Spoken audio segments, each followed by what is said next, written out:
D'ailleurs, je voulais vous dire, je pense que ce live-là sera le premier live rediffusé sur la chaîne secondaire. Voilà, je vous l'avais dit que je le ferais. Donc on commencera certainement par ce que je suis en train de dire. Et voilà, donc je pense que voilà, ça va sortir fin de semaine. Je pense voilà, des petits replays comme ça, voilà, sur la chaîne secondaire. Il n'y aura pas que de la suite du game, il y aura aussi des replays comme celui-ci pour permettre aux gens qui ont envie de les revoir, de passer un bon moment, parce qu'on s'amuse, voilà. Donc ça commence juste après le générique, donc voilà. Donc bienvenue à ceux qui nous rejoignent sur ce replay qu'on anticipe un peu. On va parler de quoi, les amis? Eh ben de Scooby-Doo, les monstres se déchaînent, évidemment, de la vidéo qui est sortie il y a une semaine et demie. Une suite au top que j'ai pris tellement de plaisir à faire. Vraiment, ça a été un très grand moment. Je savais que ce film allait pas faire l'unanimité, mais je m'en fous, quoi. Enfin, rien à péter, quoi. Donc voilà, donc j'étais trop content de faire cette chronique sur Les Monstres se déchaînent, qui est un film de mon enfance. Voilà, donc pour refaire un petit peu ce parcours que j'explique dans la vidéo. Moi, Scooby-Doo, effectivement, je suis génération Cartoon Network. Donc, génération Cartoon Network, je regardais ça chez mes grands... Je vous jure que c'était... Tout ce que je vous dis dans la vidéo, c'est vrai, hein. En fait, mes grands-parents à Salon de Provence, ils avaient CanalSat. Ils avaient CanalSat. Et il y avait même, je me souviens, sur CanalSat, il y avait des jeux et tout à la fin, là. Bref, il y avait une chaîne de jeux. Bref, je vous raconte ma life.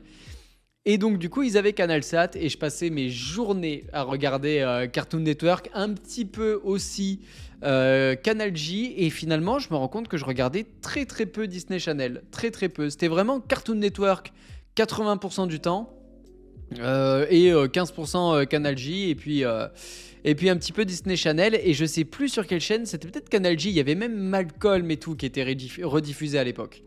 Ça, je me souviens très bien. Mais voilà, mais c'était exceptionnel, quoi. C'était vraiment une très bonne période. Moi, je me souviens de Cartoon Network avec... là, je peux vous dire tellement... Oh là, c'est retour en enfance, quoi. Johnny Bravo, le laboratoire de Dexter, les fous du volant. Putain, les fous du volant, c'était trop bien. Donc Johnny Bravo, je l'ai dit. Il y avait Samurai Jack. Samurai Jack, ça, c'était vraiment super. Dites-moi d'ailleurs si vous avez un dessin animé préféré. Il y avait les Super Nanas. Bah voilà, Robin, en même temps que toi. Les Super Nanas, qu'est-ce que je regarde? Ed plus Eddie, alors ça c'était pas ma cam, mais je me souviens que je regardais beaucoup. Il y avait Courage, le chien froussard, ça c'était super ça. Oh, Courage, le chien froussard, c'était tellement cool, tellement cool. Avatar, The Last Airbender, le maître de l'air, le dernier maître de l'air, quoi. D'ailleurs il y a une série Netflix, là j'ai vu Elide. Mais Avatar, c'était sur Cartoon Network, Avatar. Mais parce que je regardais pas trop Avatar pour le coup. J'avais 5 chaînes jusqu'à l'arrivée de la TNT. Oh, mon pauvre Nakayomi. Toi, c'était quoi? C'était Midi les Zouzous, quoi. C'était Midi les Zouzous, Nakayomi. Donc, non, mais voilà, enfin bref. Et il y avait quoi d'autre? Il y avait quoi? Ouais, Nickelodeon. Ouais, c'est vrai qu'il y avait Nickelodeon. Mais il y avait quoi? Parce que Bob l'éponge, c'était sur Nickelodeon, typiquement. Les Rasmoquettes, c'était aussi peut-être sur Nickelodeon. Merci beaucoup Arcos, 10 subs, merci infiniment, merci d'avoir offert un sub à Quentin, un sub à The 13, un sub à Je suis une grenouille sans œufs, à Wanted Krieger, à Padawan, à Stella Alpina, à Papy à Bœuf Bourguignon, à Toutefou et à Leia Starkiller. Merci beaucoup Arcos. C'était mon anniversaire le 16 février. Je voulais pour l'occasion offrir quelques subs. Merci. Bon anniversaire à toi en retard. Voilà, bon anniversaire à toi en retard. Ça fait maintenant presque un an que je suis sur tes streams, pardon. Et je voulais te remercier pour ce que tu fais, que ce soit sur YouTube ou sur Twitch. Cela m'a aidé dans des périodes pas simples pour moi moralement. Et je passe toujours un très agréable moment sur tes streams avec un chat toujours plein d'amour et de bienveillance. Et bah t'en fais partie, la bienveillance, typiquement rien que dans ton message, voilà, merci à toi Arcos, ça, je vous jure, j'ai des fois des petits commentaires un petit peu comme ça et on se rend pas compte finalement, je vous l'ai dit moi, finalement je suis derrière mon PC toute la journée quoi, et on se rend pas compte un peu des fois de l'impact qu'on peut avoir en tant que créateur, je m'en rends compte des fois quand je vais en convention, mais sinon voilà, je m'en rends pas compte, donc merci beaucoup Arcos, voilà, merci infiniment. Déjà pour ton message et évidemment aussi pour tes subs, voilà, merci beaucoup Arcos parce qu'en plus t'es fidèle, t'es souvent là, donc voilà, donc, mille merci Arcos, merci à toi, merci beaucoup. Et incroyable vidéo comme toujours. Mais vous êtes des amours. Mais vous êtes des amours. Plutôt Club Do. Mais oui, mais Club Dorothée. Mais évidemment. Mais là, tu nous parles d'un temps que les moins de 20 ans, Nakayomi. Mademoiselle Amor, Midi les Zouzous avec Amtaro. Le plus petit des grands héros. Mon ami. Oh putain, Amtaro. Putain, c'est vrai. Amtaro, c'était bien cool, Amtaro. Bonsoir, Veuve Bourguignon. Bonsoir aussi à Padawan. Bonsoir, Fincher également. Bonsoir. Et vous... Tir groupé, vous êtes tous arrivés en même temps, quoi. Vous étiez dans le même Uber, en fait. Bonsoir à vous, les amis. J'avais pas 4 ans quand le Club Dorothée s'est terminé. Galactic Football, oh là là là là là là. Mais oui. Mais il y avait quoi d'autre? Non, mais je crois qu'on a fait le tour. Je crois qu'on a fait le tour. Il y avait quoi d'autre? Ouais, Samurai Jack. Moi, je regardais vraiment Samurai Jack. Vraiment, c'était incroyable. Il y avait jamais de fin, quoi. Il y avait jamais de fin. Pokémon, ouais, mais alors Pokémon, c'était sur quoi? C'était sur TF1, Pokémon. C'était sur TF1 le dimanche matin. Sur Tfou, quoi. Ça, j'adorais. Les aventures de Jackie Chan, putain, c'est vrai. Sakura, chasseuse de cartes, ça, c'était sur M6, mais ça, c'était à la même période où il y avait Yu-Gi-Oh! Sur M6 le matin, le mercredi matin, les amis. Mais voilà, bref, les super nanas, bref, beaucoup de... Il y avait la famille Pierre à Feu, mais ça, j'aimais pas trop. Mais beaucoup, voilà, évidemment, Hanna-Barbera, Scooby-Doo, quoi. Scooby-Doo, évidemment, Scooby-Doo. Et pour moi, c'était Scooby-Doo. Quoi de neuf, Scooby-Doo? Nous, on te suit partout. On va résoudre ce mystère. Ah, putain, c'était cool, ça. Oh, ça, c'était vraiment cool. Tous les indices, je sais pas quoi, là. Amène à toi mon chou, quoi neuf, Scooby-Doo. Ah, c'était cool. Les indices après tout, merci. Amène à toi mon chou, un truc comme ça. Mais c'était tellement bien. Pour moi, le dimanche, c'était Walker Texas Ranger. Mais oui. Ou la Formule 1. Parce qu'avant, il y avait TF1, ils avaient la Formule 1.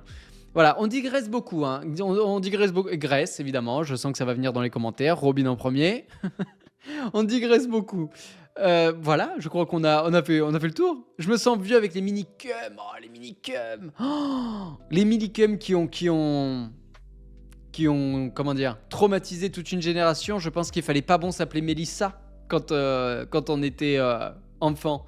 Et pas parce que Métis se dit bizarre, mais parce qu'évidemment, Veuve Bourguignon, Mélissa, non, ne pleure pas. Wow. Oh là là, c'était tellement bien. J'ai jamais eu la télé, donc j'ai un peu loupé toute cette période. Je regardais la télé qu'occasionnellement quand j'étais chez mes grands-parents qui n'avaient que 5 chaînes. Donc Scooby-Doo, je connais pas vraiment et j'ai jamais vu les films. Oh là là, je te les conseille. Mais ça, après, franchement, qu'on ait grandi avec ou sans télé, enfin, l'essentiel, c'est de s'amuser, de prendre du bon temps, de s'ouvrir l'esprit. Donc, moi, je trouve ça ouf à chaque fois qu'on oppose les deux, quoi. J'ai vu une photo sur Twitter, là, bon, putain, sur Twitter, quoi. évidemment, où en fait c'était un gamin devant la télé et il y avait son ombre qui était sur un mur, quoi, à cause de la télé, voilà, et c'était juste l'ombre du gamin. Et à côté de ça, il y avait une petite qui était en train de lire, et là, l'ombre, c'était genre tout son imaginaire et tout. Mais moi, la télé, ça a vachement égayé mon imaginaire, les jeux vidéo aussi. La lecture, beaucoup moins pour le coup, parce que je lisais pas beaucoup. Mais si j'avais été un gamin qui lisait, à même titre, en fait, évidemment. Donc voilà, on peut le dire, même si ça va être sur YouTube, ras le cul qu'on oppose les deux, voilà. Qu'est-ce que je dois dire pour mon âge avec Récréa 2? Ah, l'âge, c'est dans la tête, Samir, c'est dans la tête. Elide, vas-tu aller voir Dune? Mais évidemment, mais pas tout de suite. Je vais attendre qu'il y ait moins de monde, parce que la dernière fois que je suis allé au cinéma, les gens m'ont saoulé, donc on va attendre. Je suis de la génération TV et pourtant j'ai lu des milliers de livres. Bah oui, mais c'est pour ça que tu vas à Question pour un champion après, Samir. C'est pour ça que tu gagnes Question pour un champion. Bonsoir, Jastraya. Bonsoir. 12e mois d'abonnement. Mais bon anniversaire à toi, Jastraya. Bon anniversaire. J'espère que tu vas bien, Jastraya. Ah, je vous envie ceux qui vont voir Dune 2. Mais moi, je vais attendre un petit peu. D'abord, j'aimerais bien me refaire toute la filmographie de Villeneuve. Décidément, tu n'as plus aucune retenue, même dans les chroniques maintenant, on a le droit à le dans ton cul, c'est vrai ce que tu dis, c'est vrai que je l'ai dit, il l'a dit, c'est vrai que je l'ai dit, mais je sais pas pourquoi d'ailleurs, j'ai failli l'enlever d'ailleurs, je me suis dit je la laisse ou pas, et finalement j'ai dit bon, ouais, allez, on s'en fout quoi. Donc voilà, bref, toujours est-il que voilà, génération Cartoon Network, et donc du coup, on va les faire ces 2 heures en fait, juste sur 2 films. Et donc, du coup, voilà. Quoi de neuf Scooby-Doo? Moi, ça m'a suivi. Bah, justement, pour le coup, ça m'a vraiment suivi.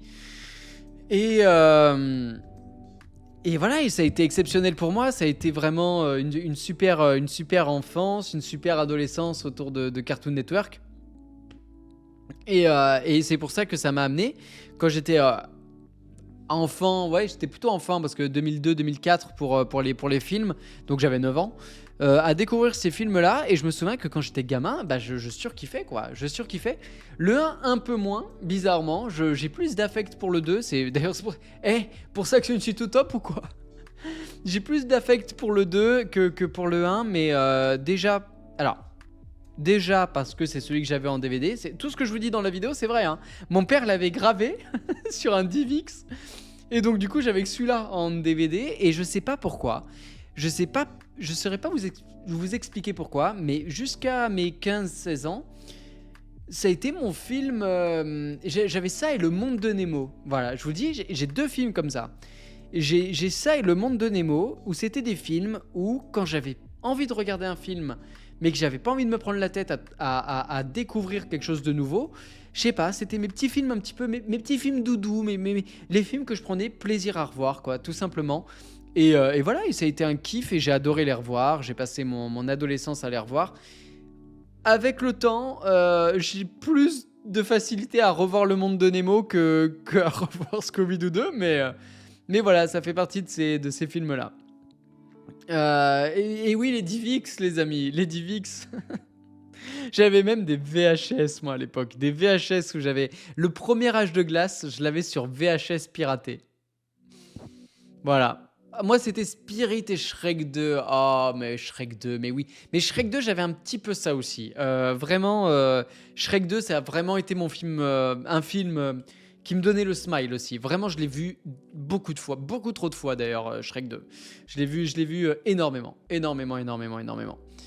Donc voilà, donc c'est pour ça que j'ai beaucoup vu le 2. Et si je devais vraiment comparer les deux aujourd'hui, est-ce que le 2 est mieux que le 1? Eh ben, j'aurais quand même tendance à dire oui, pour plein de raisons que j'ai expliquées dans la vidéo, évidemment, mais qu'on expliquera quand on parlera du 2. Voilà. Mais oui, ça fait partie des... Pour moi, j'ai préféré le 2 pour plein de raisons, et je sais qu'il y a beaucoup de gens en commentaire qui n'étaient pas spécialement d'accord avec ça. Donc j'ai hâte d'avoir votre avis, et c'est d'ailleurs ce qu'on va faire. C'est d'ailleurs ce qu'on va faire. Parce que vous allez me donner votre avis. J'ai mon chien qui ronfle, hein, je vous le dis, il est juste là. Est-ce qu'il a... Rio, viens dire bonjour. Il a pas envie de venir vous dire bonjour, je crois. Il s'en fout. Je crois qu'il s'en fout. Il a pas envie. Il a pas du tout envie. Voilà. Ce soir, il est avec moi, mais il est allongé de tout son long. Il vous emmerde. Vraiment, je crois qu'il m'emmerde aussi. Hein. Quand je dis vous, je m'inclus dedans. Hein. Vraiment. Bonsoir, Jordan. Bonsoir à toi. Donc, voilà. Bref. Je vous lis. Il veut dormir tranquille, mais oui, mais là, il est bien. Là, il est très très bien. Là, il est allongé de tout son long, les amis. Il en a rien à péter de ma vie, quoi. En fin de live, peut-être. Du coup, on va parler du premier film. Wow, j'ai failli perdre une lampe. C'est bon. Ah non, il arrive. Oh, il arrive. Viens là, mon copain. Viens là. Viens. Il vient vous dire bonsoir, regardez. Viens là, mon copain. Oh, mon bébé. Oh, c'est dur la vie, hein. Oh, c'est dur la vie. Oh là là là. Oh là là. Tu dis bonjour ou pas? Tu dis bonjour? C'est quoi ça? Voilà, finalement, regardez, il vient vous dire bonsoir. Oh mon bébé. Voilà. Comment ça va? Tu t'en fous? Tu t'en fous? Oh voilà. Oh oui. Tu t'en fous, mon bébé?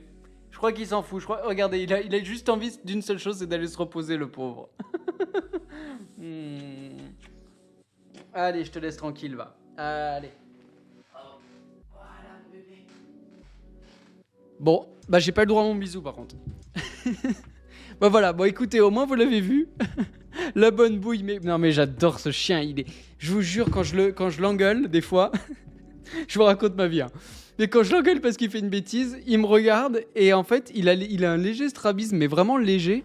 Mais du coup, je vous jure, rien que sa tête, ça me fait hurler de rire et je peux jamais lui en vouloir. Il est tout le temps, en plus, c'est un chien adorable. Il râle jamais, il grogne jamais, il mord jamais. Et je vous jure que quand je l'engueule, du coup, rien qu'en le voyant, je m'en veux de l'engueuler, quoi. Alors qu'il en fait des petites bêtises. Hein, mon copain?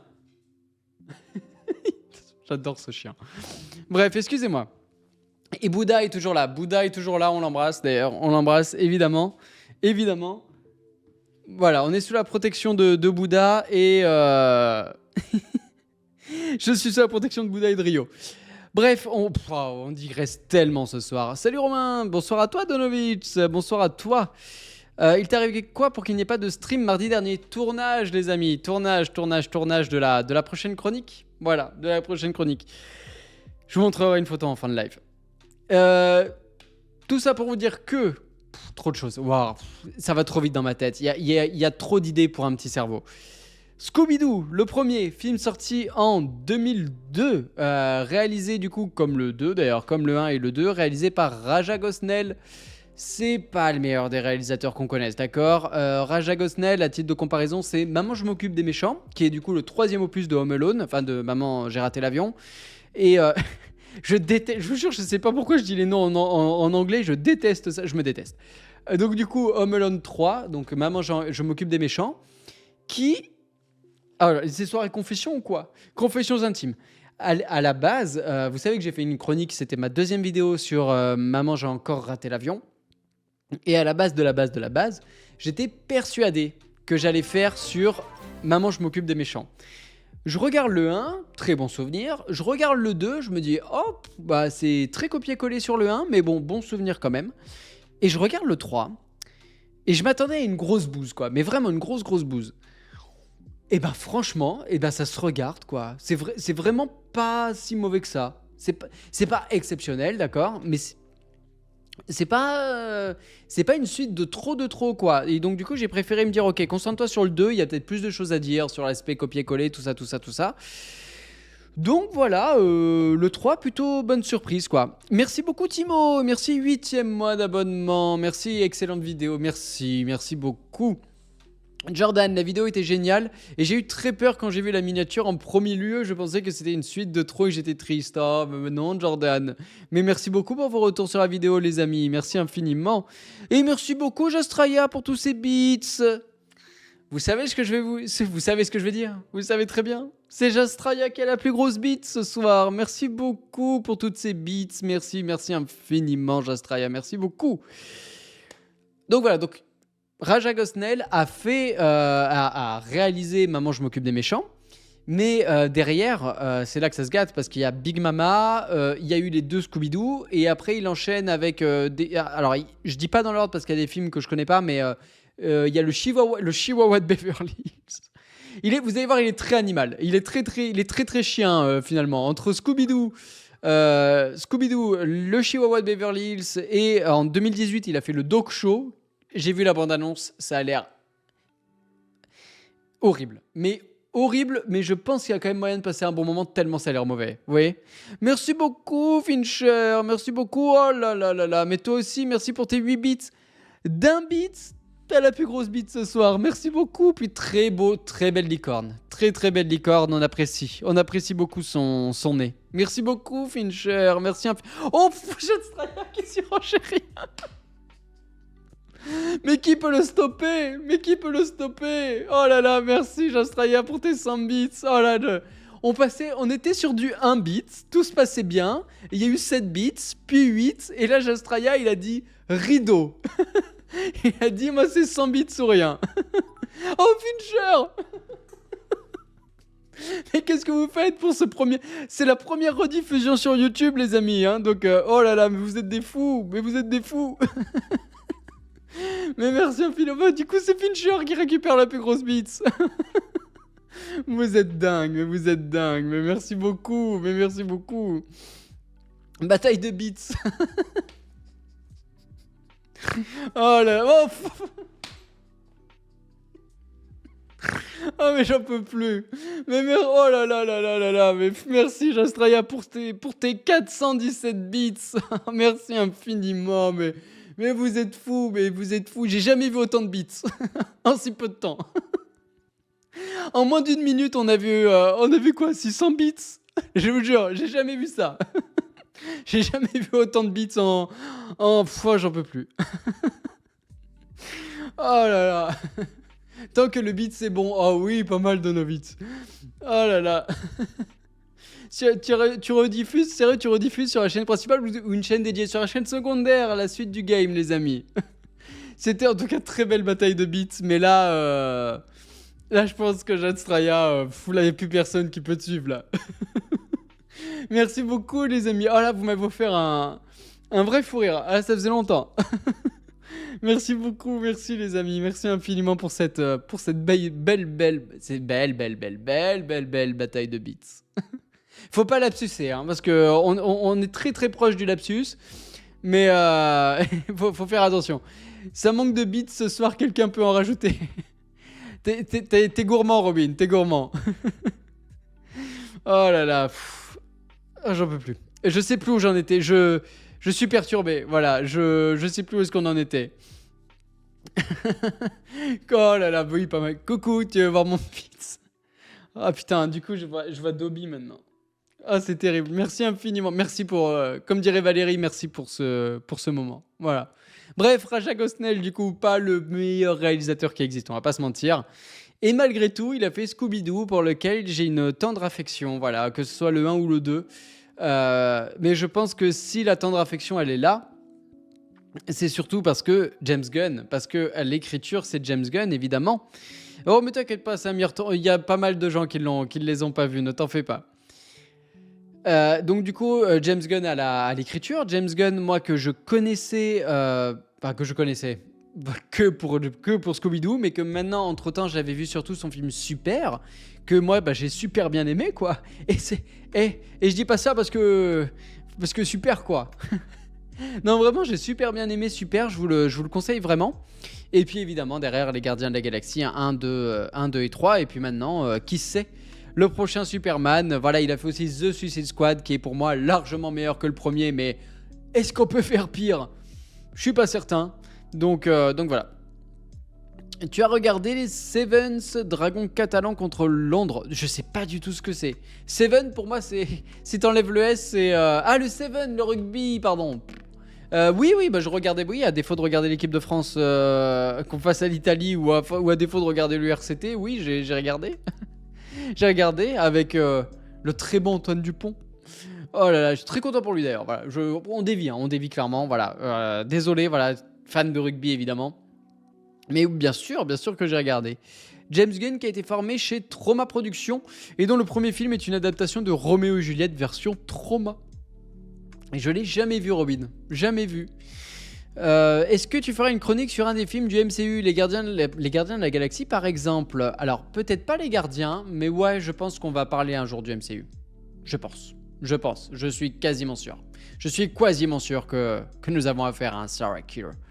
Donc je suis quasiment sûr qu'on va un jour parler du MCU, mais j'attendais un peu que la hype redescende parce que j'ai eu l'impression qu'il y a eu un moment où on ne pouvait rien dire. Voilà, on pouvait rien dire sur le MCU, on pouvait pas ne pas aimer, alors que je trouve vraiment que il y a quand même beaucoup de merde dans le MCU. Hein.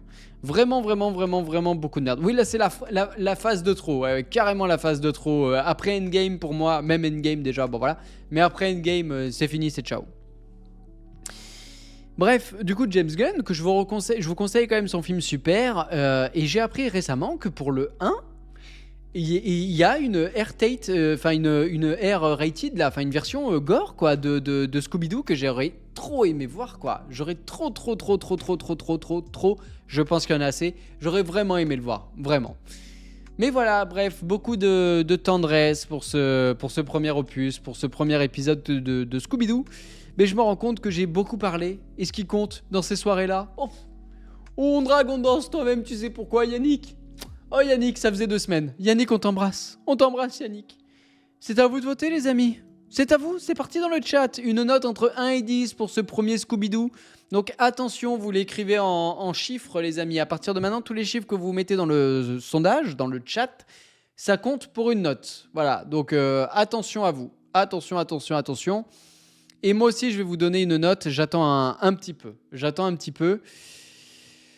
Ce serait marrant, effectivement, il y a un crossover de Supernatural et Scooby-Doo et c'est plutôt gore, mais plutôt sympa pour le coup. Bah alors c'est assez amusant que tu m'en parles, Nakayomi, parce que je crois que c'est l'un des commentaires qu'on m'a le plus mis sur YouTube. C'est qu'effectivement, il y avait un crossover avec Supernatural que je n'ai pas vu. Voilà.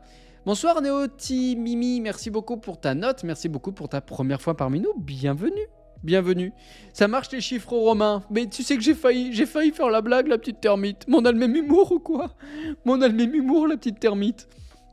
J'ai failli faire la blague. J'ai failli. Allez, moi aussi, je note. C'est un 6 pour moi. Voilà. Alors, c'est un 6 parce que j'essaye quand même de mettre un petit peu ma nostalgie de côté. Ça reste une bonne note, hein. C'est la moyenne. Ça fait 6, 6 sur 10, ça fait 12 sur 20. Alors attendez, si je me souviens bien mes cours de maths de Terminal S, je crois que ça fait 12 sur 20. Bonsoir Droïde, bonsoir à toi. Et honnêtement, quand on regarde un petit peu le premier, si vraiment on prend un petit peu de recul, l'histoire est vraiment pas folle quoi. Franchement, ça casse pas trois pattes à un canard quoi. C'est vraiment pas fou. L'histoire du parc d'attractions, c'est un peu what the fuck, donc pourquoi pas. Mais le surnaturel prend beaucoup de place. Le méchant nous est balancé comme ça parce que du coup, il y a Mr Bean, mais pas que Mr Bean. Voilà, je veux pas trop vous spoil pour ceux qui ne l'ont pas vu parce que je veux vraiment que vous le regardiez. Mais il n'y a pas que Mr Bean et donc du coup, il a introduit, mais de manière très maladroite, au détour d'un, comment dire. Au détour d'un flashback, genre c'est tiens, on te balance le flashback, mais retiens bien quoi, retiens bien parce que le méchant c'est lui quoi, voilà, le méchant c'est lui. Donc voilà, donc je trouve que en termes d'histoire c'est quand même un petit peu léger, les monstres, voilà, cette histoire de mythologie, comme quoi il veut prendre, voilà, bon bref, c'est pas la folie en termes de scénar. En termes de réal, c'est pas la folie non plus.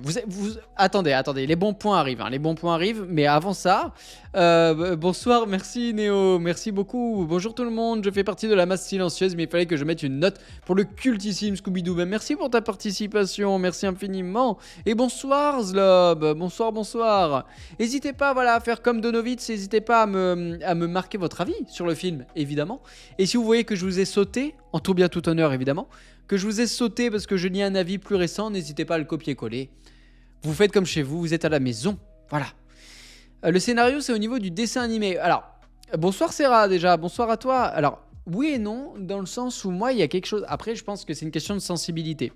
Et moi, je suis quelqu'un de très sensible. Et on note le premier Scooby-Doo, le tout premier, le film Zlob. Merci Jastraya, mais oh là là, le retour des beats. Il y a 6 bits en plus. Oh là là là là, il y en a 6 en plus. Il y a 6 bits. On était à 6 bits près, vraiment. Merci beaucoup Jastraya, merci beaucoup. Donc ma sensibilité. Voilà, ma sensibilité, c'est que j'aime bien dans les Scooby-Doo quand tout s'explique de manière logique. Vous voyez ce que je veux dire? C'est-à-dire que quand vous avez trouvé le coupable, un peu comme l'intro finalement du live action, c'est-à-dire que quand le Scooby Gang résout une énigme, il y a toujours une explication logique derrière des trucs qui pourraient paraître surnaturels, derrière des événements qui pourraient paraître surnaturels. Et là, laissez tomber quoi. c'est magique et tais-toi quoi. Enfin franchement, faut pas aller chercher plus loin quoi. Donc je trouve que le scénar pour moi n'est pas dans la structure narrative, oui, mais dans le fond, il y a quand même quelques changements vis-à-vis d'un épisode. Voilà, donc c'est pour ça que je trouve que c'est pas exceptionnel en termes d'écriture. Cependant, je trouve qu'il se dégage de ce scénario et surtout de l'ambiance globale du film un feel good. Je vous jure, il se dégage une ambiance qui moi me met la banane quoi.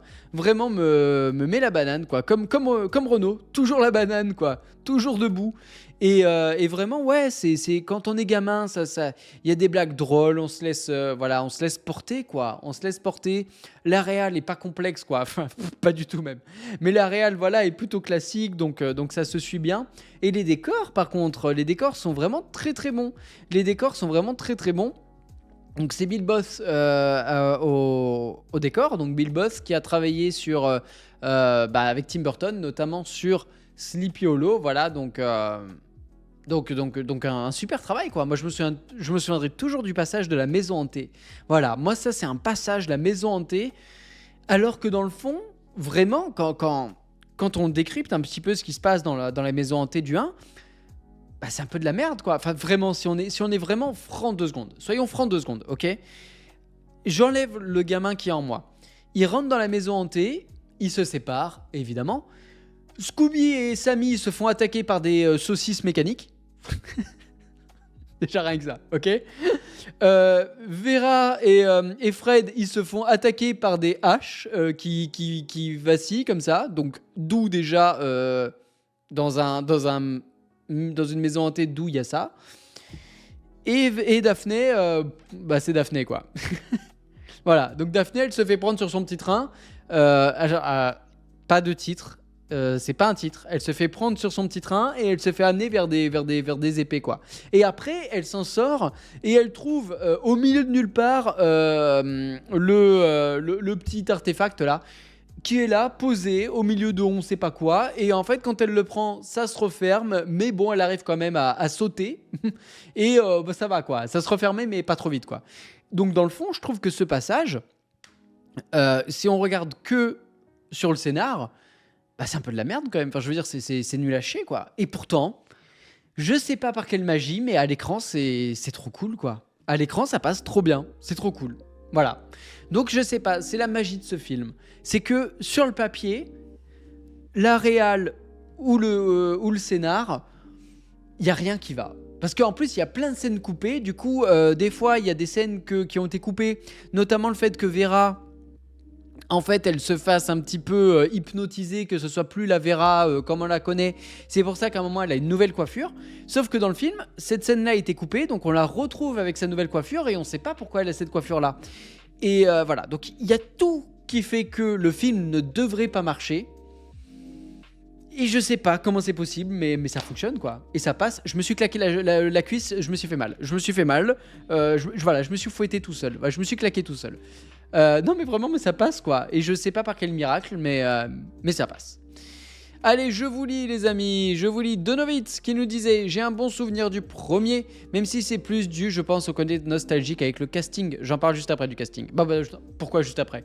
Le casting est exceptionnel. Que ce soit Sarah Michelle Gellar, que ce soit Matthew Lillard. Matthew Lillard, mais exceptionnel. Exceptionnel, Matthew Lillard, vraiment. Enfin, moi, je trouve que cet acteur est tellement sous-estimé. Vraiment. Dans tout ce qu'il fait, Scream, bref.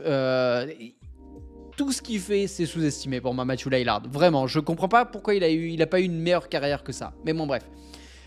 Donc oui, donc Freddie Prinze Jr. évidemment, Matthew Lillard, Sarah Michelle Gellar. Et la dernière, c'est Linda Cardellini.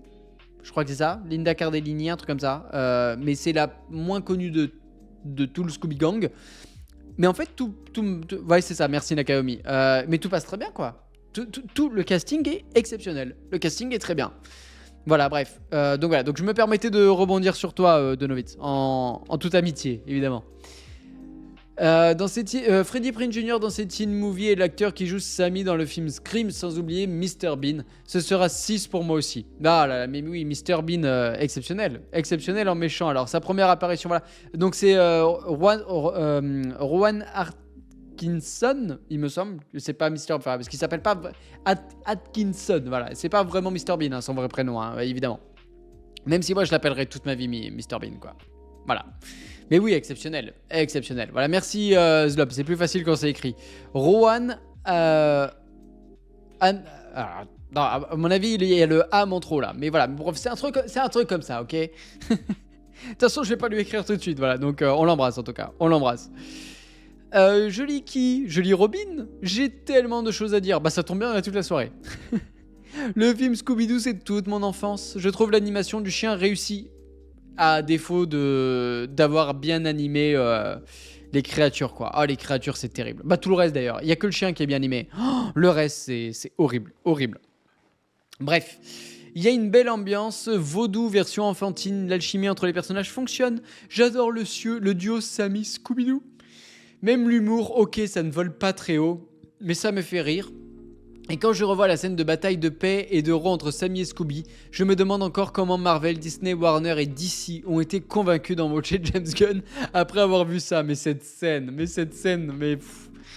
oui, la scène de paix, mais c'est n'importe quoi. Mais je vous jure, quand je l'ai revu, j'ai fait...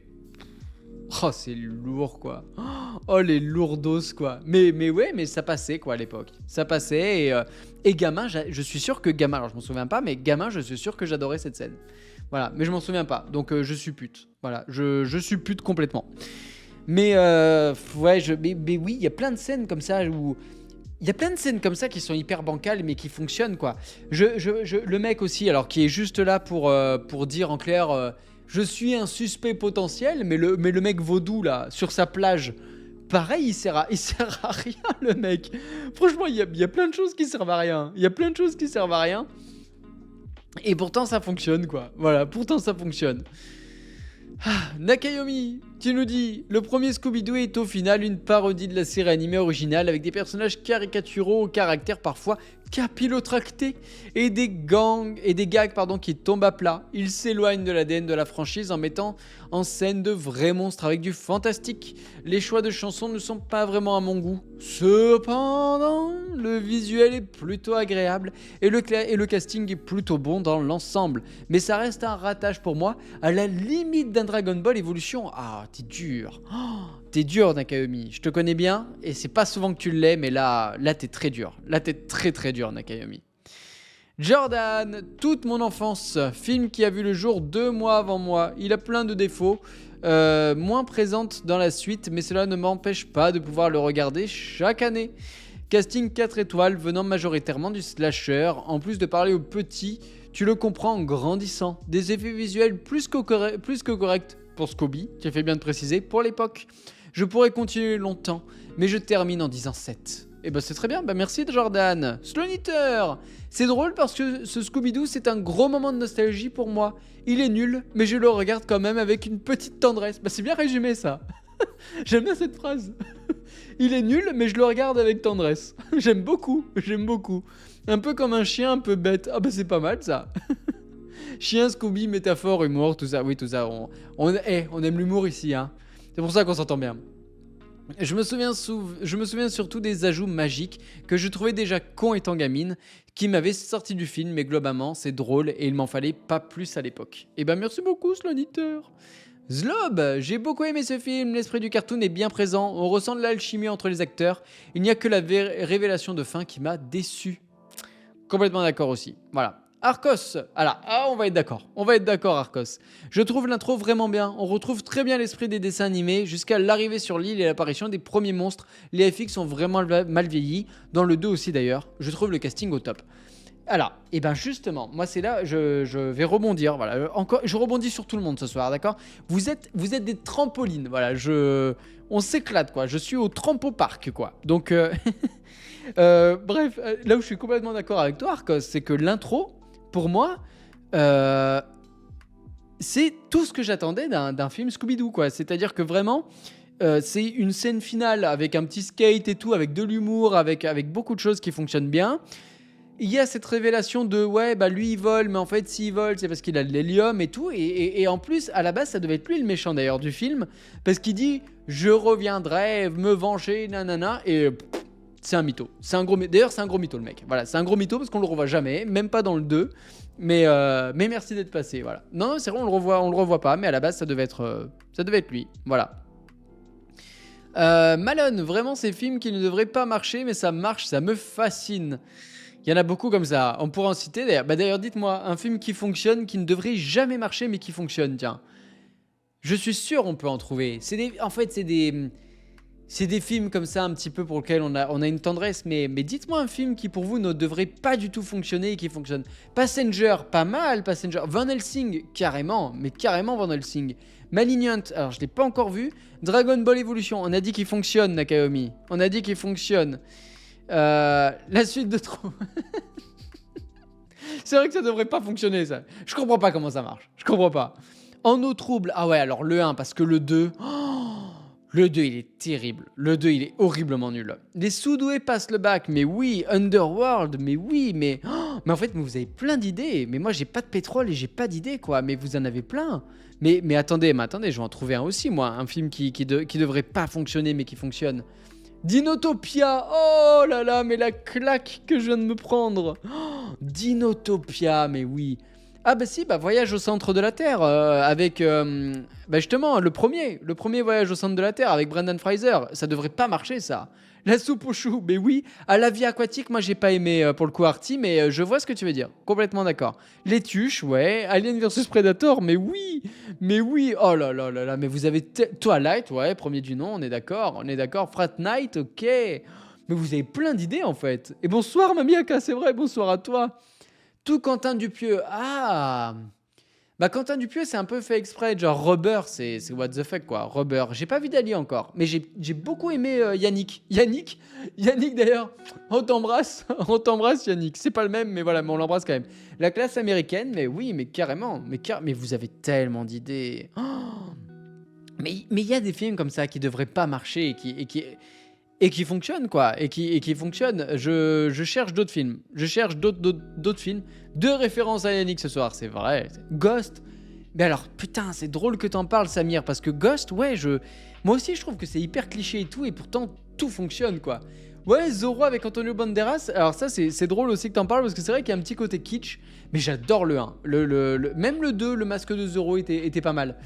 Bienvenue chez les ch'tis, ouais. Ghost Rider, mais carrément, Arcos, carrément. Moi, gros plaisir coupable pour Ghost Rider. Desperados, oui. Bah, Wild Wild West, d'ailleurs, Wild Wild West de Barry Sonnenfeld. Donc, je sais jamais le dire, mais Wild Wild West, voilà. C'est un film sur le papier, il y a rien qui fonctionne, quoi. Et pourtant, tout fonctionne, quoi. Machete, ouais, le 2, Machete Kills Again. Voilà, il y en a plein finalement des films qui devraient pas fonctionner mais qui sont pas mal quoi. Mon père kiffe Ghost Rider, mais j'adore. Eh ben alors, Lone Ranger pour moi c'est un très bon film. Je comprends pas pourquoi il a bidé. Je trouve que c'est du Gore Verbinski, donc c'est le réalisateur de Pirates des Caraïbes 1, 2 et 3. Et j'adore Lone Ranger. J'aime beaucoup Lone Ranger. Je sais pas pourquoi il a bidé. Je sais pas du tout même. Aquaman 1, pas mal. Je suis assez d'accord. Mais là, pour le coup, il y a la réal qui sauve quand même pas mal de choses dans le 1. Benjamin Gates, mais oui, ça marche pour moi, Benjamin Gates, bien sûr. John Carter, là aussi, pas tout fonctionne, mais j'avais bien aimé John Carter. Le 5 élément, moi, vous savez que j'aime pas trop. Mais je comprends Ciel Wolf que oui, il y a ce côté nostalgique qui... Si, pour moi, ça peut rentrer quand même. Si, ça peut rentrer. Waouh. Titre. Ça peut rentrer dans cette catégorie, effectivement, le 5e élément. Ça peut y aller. Voilà. Finalement, il y en a beaucoup. Moi qui en trouvais pas, finalement, voilà, on en a plein. Allez, je continue. Pour l'anecdote, Matthew Lillard est devenu la voix régulière de Sammy dans les dessins animés. Exactement, j'allais la dire, Robin, tu m'as devancé. Voilà. Bon, je crois que j'ai lu tous les avis. Dire qu'un film de Luc Besson, ça peut rentrer, c'est assez ironique. Oh, Robin, celle-là. Oh là là, Robin. Bonsoir, Seb. Bonsoir à toi, Seb. Je t'avais pas vu. Bonsoir à toi. Bienvenue, Seb. Et voilà. Et bonsoir à tous ceux qui nous ont rejoints. Excusez-moi, c'est parce que je vous lisais vraiment sur mon petit écran et non pas sur le chat. Voilà, je voulais pas vous louper. Voilà. Bon. À votre avis, combien pour ce premier Scooby-Doo? Merci aux 20 votants déjà, merci, vous êtes nombreux à avoir voté, merci infiniment. À votre avis les amis, c'est l'heure du pas du tout, je voulais juste faire la blague, mais c'est pas du tout l'heure du duel d'ailleurs. C'est juste pour l'heure de deviner la note pour ce Scooby-Doo, premier du nom. C'est mérité, j'ai envie de dire que c'est mérité. Alors attendez, je vois du 6,8, c'est trop haut, 5,9, c'est trop bas, 6,7, c'est pas ça, 6,6 non plus. Oh Zlob a un poil de cul, Zlob, un poil, à ça Zlob, à ça, t'y es presque. Eh ben non, Donovitz, mais non, c'était en dessous, et c'est Zlob qui gagne, il s'est rattrapé, oui, c'est du 6,3. À chaque fois, ça fonctionne. Quand je dis qu'une personne est à un poil de cul, il y a toujours la première note qui vient après, c'est toujours pas la bonne. À un près, mais c'est toujours soit au-dessus, soit en dessous, mais c'est jamais la bonne note. Ça me fait hurler de rire. Voilà. À chaque fois. C'est honnête, c'est honnête, c'est honnête. De toute façon, nous sommes des gens honnêtes. Nous sommes des gens honnêtes. 6,3, ça me semble... Oui, ça me semble... Oui. Voilà. Je suis content. Ça, c'est un sourire d'un homme heureux. Voilà. Non, mais c'est cool. C'est cool, 6,3. Juste pour rappel, je vais juste vous montrer un truc. Scooby-Doo. IMDb. Vous allez voir la note qu'il a sur IMDb. Je pense qu'on est quand même plutôt gentil. Ouais, effectivement, on est plutôt gentil. Oh là là, mais il se fait défoncer sur IMDb, les amis. Regardez la note qu'il a. 35 de Metascore. 35. Et nous, on lui a mis un 6,5. On lui a mis 2 fois quasiment la note. On est bon public. On est bon public. D'ailleurs, si vous me regardez, c'est que vous êtes bon public, évidemment. Voilà. Et le 2, eh ben, écoutez, on va lancer les votes tout de suite. Alors, attendez, le sondage. C'est parti. C'est à vous de voter, les amis. Une note entre 1 et 10. Oh là là, il est content, Gaëtan. Mais oui, Donovis, moi, on adore. J'adore Atlantide. Il est content, Gaëtan. Allez les amis, Scooby-Doo 2, les monstres se déchaînent, film sorti en 2014, évidemment, pas du tout, 2004, je sais pas pourquoi j'ai dit 2014, j'ai lapsusé, j'étais en train de penser à autre chose, voilà, j'ai pas d'excuses, je suis une grosse merde. 2004 du coup, le film a quasiment 20 et le film a 20 ans, voilà, prenez-vous ça dans la gueule, le film a 20 ans les amis. Voilà, je sais pas quoi vous dire de plus, ça vient de me foutre un gros coup au moral, voilà, j'étais persuadé qu'on était plus sur les 19 que les 20, mais je sais pas pourquoi, les 20 ça m'a foutu un coup, voilà. Le film a 20 ans, prenez-vous ça, comme moi, exactement Nakayomi, comme toi, à 2-3 ans près, 2-3 décennies même près. Oh là là là là là là, la nostalgie double la note, t'as peut-être raison Android, t'as peut-être raison. Pour une fois, Daphné se défend et pète des dents. Rien que pour ça, je mets une bonne note. C'est vrai que dans le 1, on n'en parle pas assez, mais Daphné, elle a un rôle vraiment pas facile. Elle a un rôle qui sert à rien, quoi. Enfin, franchement, franchement, je vous jure, je vois pas à quoi elle sert dans le 1. Alors que dans le 2, moi, ce que j'aime... Je vous dis... Alors, on va faire un petit peu par ordre. C'est toujours un film de Raja Gosnell, évidemment. Toujours écrit par James Gunn. Toujours avec les mêmes acteurs, ok. Il n'y a que Alicia Silverstone qui remplace du coup notre ami Mr Bean en tant que méchant. Donc, en termes de réel, ça change pas. Hein, c'est toujours flat, quoi. Enfin, c'est sans génie. Cependant, je trouve qu'à l'écriture, il y a des enjeux qu'il n'y avait pas avant, quoi. Voilà, je trouve que déjà, le fait que les personnages se remettent en question, parce que dans le 1, le groupe se sépare dès l'introduction, mais ils se remettent vite ensemble, quoi. Alors que dans le 2, ils se séparent pas, mais il y a quand même une réflexion sur leur place au sein du groupe, et pour Sammy et Scooby-Doo, plus largement au sein de leur société. Pour Vera, même si on pourra revenir dessus, il y a quand même cette notion de est-ce que tomber amoureuse, oui, non, pourquoi, voilà, tout ça. Et Fred, il y a cette notion de est-ce que je suis vraiment le leader, est-ce que j'ai ma place, voilà. Bref, il y a beaucoup de questions qui sont soulevées dans ce Scooby-Doo 2 et c'est pour ça que j'aime beaucoup. C'est parce que je trouve que les questionnements qui sont posés, ça permet... Alors attention, hein, c'est pas non plus des questionnements... on n'est pas en train de refaire le schmilblick, quoi. Je sais pas si ça se dit comme... je sais pas si ça se dit, d'accord, comme... je perds mes mots. Voilà, je vous le dis, je perds mes mots, je sais pas quoi dire. Comme expression, voilà, je sais pas si ça se dit, mais voilà, les questions sont là, elles sont posées et elles ont le mérite d'être présentes. Voilà. Je suis pas sûr que ce soit un très bon argument. Elles ont le mérite d'être là. Elles ont le mérite. Merci. Au-delà de ça, je trouve que les acteurs sont toujours aussi bons. Je trouve que le fait qu'il y ait plein de méchants, alors ils ont pas tous un temps d'apparition intéressant. Je pense notamment au Captain Cutler qu'on voit pas beaucoup, le fantôme du Captain Cutler qu'on voit pas beaucoup. Il y a le mineur, là on le voit pas non plus des masses. On voit surtout finalement le Chevalier Noir, donc qui est le premier méchant de la série Scooby-Doo. On voit surtout celui-là. On voit évidemment le ptérodactyle puisque c'est celui qui est dès le départ. Et le monstre de goudron, voilà. À part ces trois-là, un tout petit peu le mec électrique, mais parce qu'il y a le combat final contre Daphné. Mais sinon, le mec électrique, on le voit pas non plus des masses. Mais sinon, voilà, c'est surtout le Chevalier Noir finalement. C'est surtout le Chevalier Noir et le monstre de goudron. Voilà. On parle pas de. Oui, c'est pour. Voilà, c'est faire avancer le schmilblick. Voilà, merci Sloniter, merci, tu es là, tu nous remets dans le droit chemin. Voilà.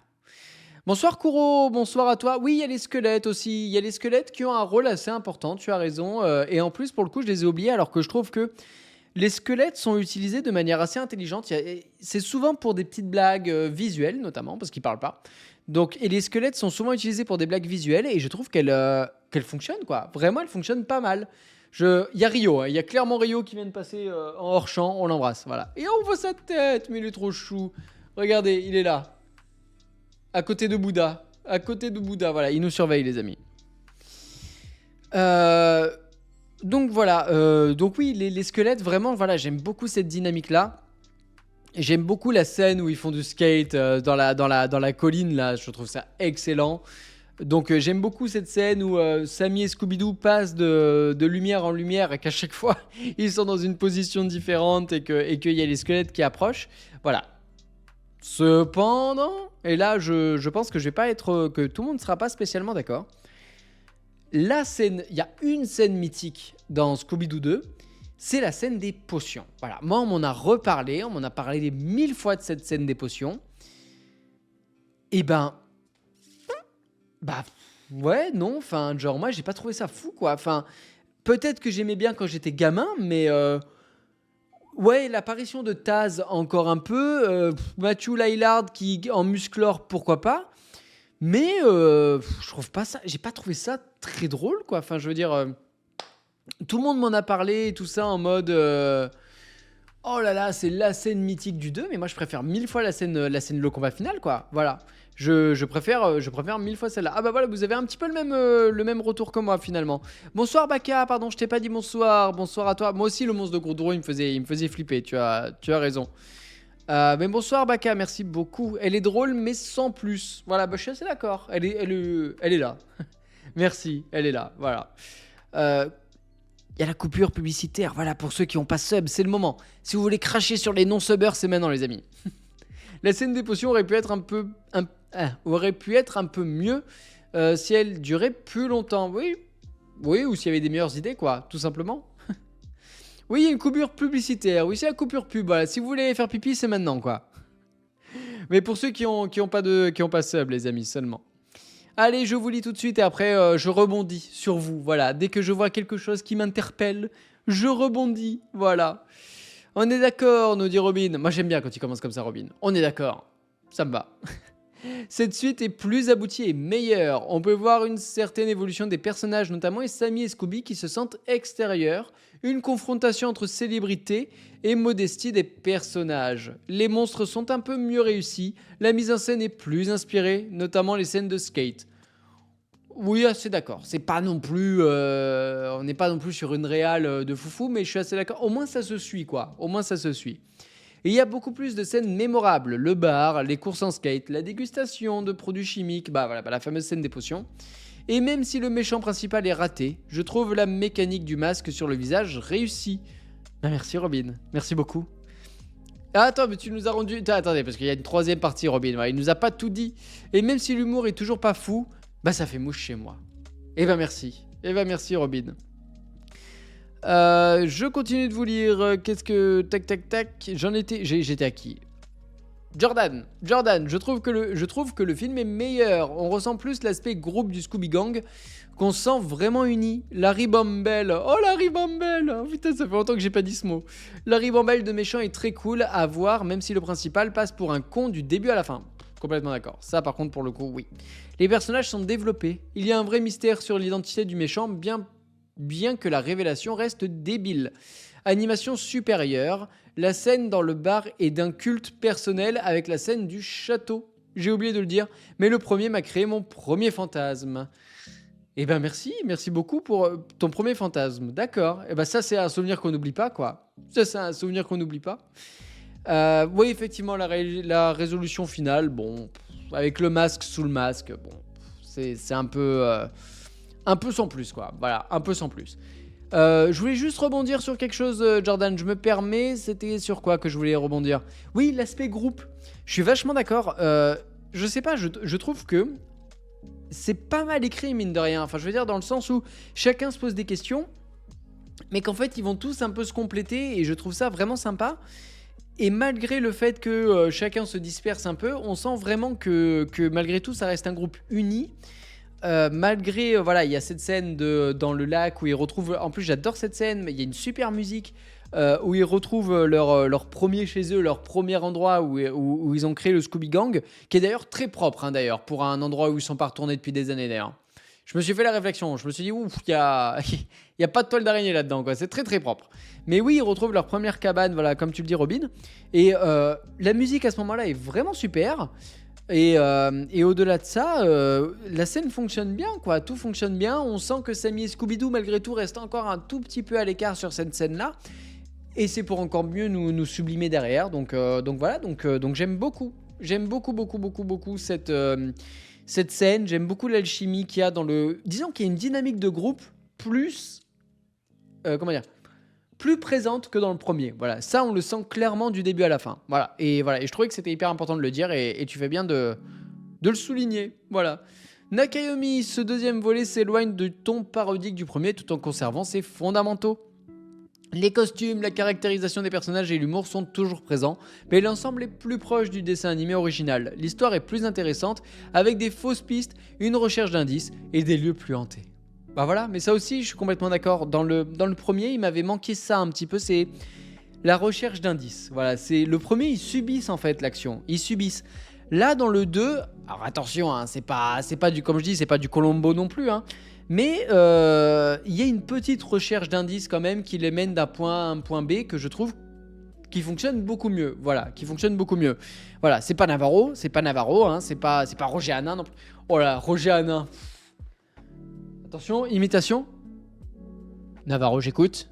Je l'ai pas. J'ai plus Giscard, d'accord? J'ai pas la voix rock de Roger Hanin. Voilà, mais ça, Roger Hanin, les amis, c'est un vieux souvenir, ça. Navarro, quoi. Pouah.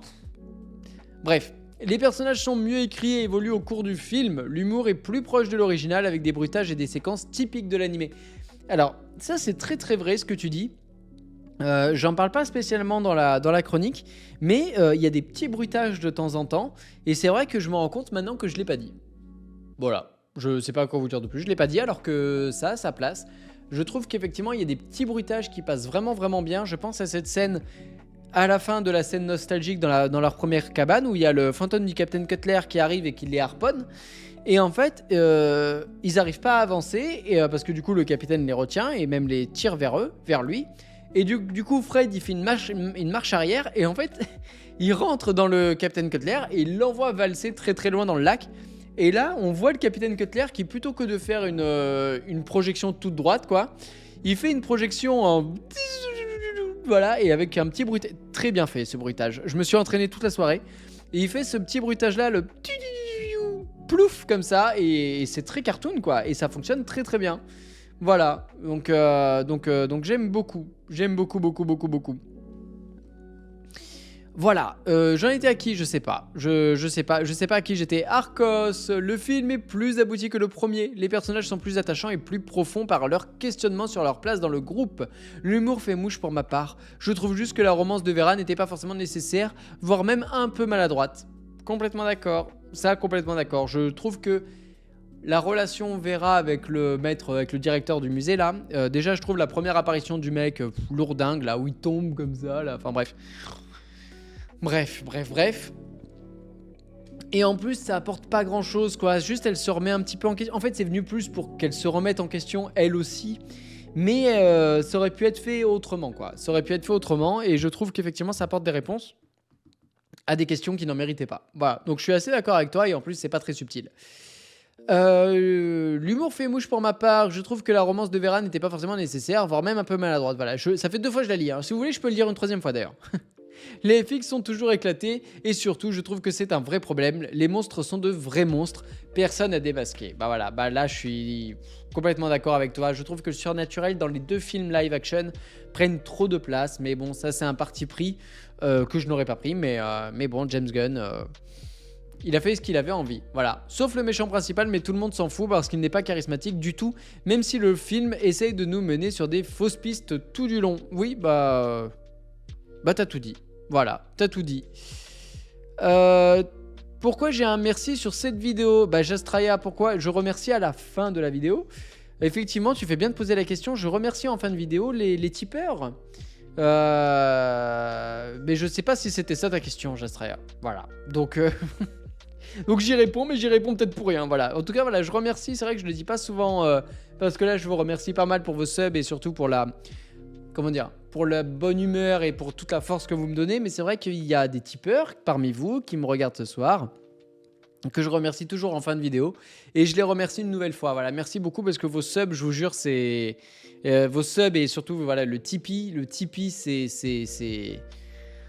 Voilà, c'est énorme. Énorme. À la fin du mois, c'est parfois 300 € et je vous jure que 300 balles, c'est monstrueux. Donc, merci infiniment. Tu remercies souvent Pierre Richard, mais c'est trop drôle parce que oui. Alors pour ceux qui ne le savent pas, à la fin quand je remercie, il y a les noms. Voilà, donc je mets les noms et effectivement, je les classe par ordre alphabétique. Et Pierre, il y a souvent Pierre suivi de Richard et à chaque fois que je note ça, à chaque fois putain je me fais la blague, putain il y a Pierre Richard qui me soutient sur Tipeee, voilà. Donc voilà, tu fais bien de le dire Nakayomi, effectivement à chaque fois j'y pense. À chaque fois j'y pense. Ils avaient prévu un 3 avec un plot twist intéressant, même s'il reste dans le fantastique. Dommage qu'il ne verra jamais le jour. Bah oui, parce qu'en plus, il verra jamais le jour, parce que c'était James Gunn qui était censé l'écrire et le réaliser. Mais non, mais non. Pierre Richard, c'est un acteur qui joue dans le Grand Blanc avec une chaussure noire, notamment. Voilà, c'est un grand acteur français élite, qui commence à être âgé, mais un grand acteur quand même. Pierre, présent. C'est pas Benjamin? Non, c'est quoi? Benjamin présent. Je crois que c'est ça, non? C'est pas ça? Oh là là, mais François Damiens, quoi. Bref, les amis, je vais prendre vos notes, du coup, sur ce Scooby-Doo 2, les monstres se déchaînent. La chèvre, mais oui, la chèvre, exactement. Oh là là, avec... Il n'y a pas les compères aussi? Non, peut-être pas, je sais plus. Mais oui, la chèvre, en tout cas. Oh là là, c'était tellement cool. Alors, attendez. Les notations, les notes, j'en suis là. Ok, j'en suis là. Parce que j'essaye de vous... Et je fais tout ce soir, d'accord? Je fais tout. Ah! C'est... Ah, il a bien aussi joué dans les compères. Merci, Malone. J'étais en train de me dire que j'étais peut-être devenu fou, quoi. Eh ben écoutez, devinez la note. 7 tout pile. Non, on n'y est pas. Oh là là, Jastraya. Alors franchement, normalement on fait pas les virgules, enfin on fait pas les décimales à ce point-là. Normalement c'est un chiffre après la virgule. Toi t'en as fait 2. Mais vous savez quoi, je vais le donner tout de suite à Jastraya. Déjà parce que je le rappelle, c'est lui qui a la plus grande bits. Voilà, et rien que pour ça. Mais c'est 6,7. Mais non seulement c'est 6,7, mais pour être encore plus proche, c'est 6,67. Et Jastraya, il a dit 6,65. Franchement, pour 0,2, on peut lui donner, les amis. Franchement, on peut lui donner. Voilà. Bah voilà. Bravo Jastraya, c'est toi qui as la... Ce soir, tu as tout. La plus grande beats, le chiffre, mon cœur. Je te donne tout ce soir, Jastraya. J'allais dire Nakayomi. J'ai tellement l'habitude. Jastraya, je te donne tout ce soir. Voilà, je te donne tout. Voilà, même mon t-shirt. Tu veux mon t-shirt, je te le donne. Voilà, mais merci beaucoup. Voilà, bah vous êtes trop forts, les amis. Vous êtes trop forts. Mettre 2 décimales, c'est de la triche. Mais c'est encore plus dur. Les amis. Si on commence à mettre les décimales, bah alors là, on s'en sort plus. Je trouve ça quand même ironique que ce soit à travers le médium du film que Scooby-Doo introduise de vrais monstres surnaturels, alors que le dessin animé est quand même un médium plus simple pour ça. Comme si l'investissement en FX avait été trop important pour qu'on se dise au final que c'était que des imposteurs. Je me faisais la réflexion, je vous la partage. Bah, merci beaucoup. C'est une bonne intervention, voilà. Que je vais venir un petit peu... pas contre-argumenté parce que je suis assez d'accord dans le fond, mais il existe quand même des épisodes où il y a un petit peu de surnaturel. Je me souviens d'un épisode avec Dracula notamment. Il y a un épisode où Sammy et Scooby viennent justement donner même des cours à des créatures surnaturelles. Donc il y a encore Dracula, mais il n'y a pas que lui. Mais effectivement, globalement, c'est quand même plutôt censé être des créatures des événements surnaturels qui s'expliquent, quoi. Voilà. Mais il y a vraiment aussi des vrais fantômes. Voilà, bah, Nakayomi, voilà, qui vient compléter ce que je suis en train de dire. Oui, voilà, bah, justement, j'allais aussi y venir, Fincher. Mais voilà, en vrai, il y avait déjà eu des vrais fantômes dans la série, les 13 fantômes de Scooby-Doo notamment, ou encore des films avec de vrais fantômes. Oui, il y a Scooby, oui, c'est vrai, le dernier film, ça par contre, j'ai pas trop aimé avec le capitaine là. Le dernier film Scooby là, c'était pas foufou quoi. Les films d'animation comme L'île aux zombies sont plus fantastiques. L'île aux zombies, c'est un très bon souvenir ça. Très bon souvenir. Scooby était pas top du tout, ouais, on est d'accord. Hein. J'ai pas trop aimé. Pas trop aimé. Et bah voilà, bah on en est là. Il reste un petit peu de temps. Ce que je peux vous proposer, bah. Il y a deux solutions.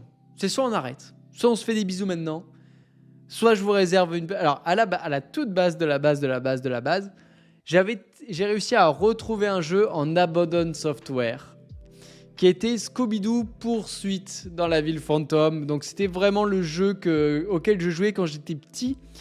Et je l'ai téléchargé, il fonctionne, mais le seul problème, c'est que je peux pas vous le partager parce que il ne marche pas en fenêtré. Et donc, je peux pas jouer parce que du coup, il joue en plein écran et du coup, j'ai pas mon retour, j'ai rien du tout. Et en fait, il fonctionne, il est en français, il marche tout bien, mais j'arrive pas à le mettre en fenêtré et apparemment, on veut pas. Voilà. C'est celui qui dure 1 heure, exactement. C'est pour ça qu'on aurait pu clairement y jouer. Mais il marche pas. Il marche pas en fenêtré. Voilà. Donc, c'est soit ce qu'on peut faire. Il y a deux solutions. C'est soit vous prenez un avion tout de suite ou un train tout de suite et vous venez là. Vous venez sur le canapé qui est juste là. Vous venez sur le canapé et on joue ensemble. Soit on passe à la notation d'une autre saga qui est un petit peu liée parce qu'on parlait de James Gunn. On parlait des Gardiens de la Galaxie, voilà. On peut noter les Gardiens de la Galaxie.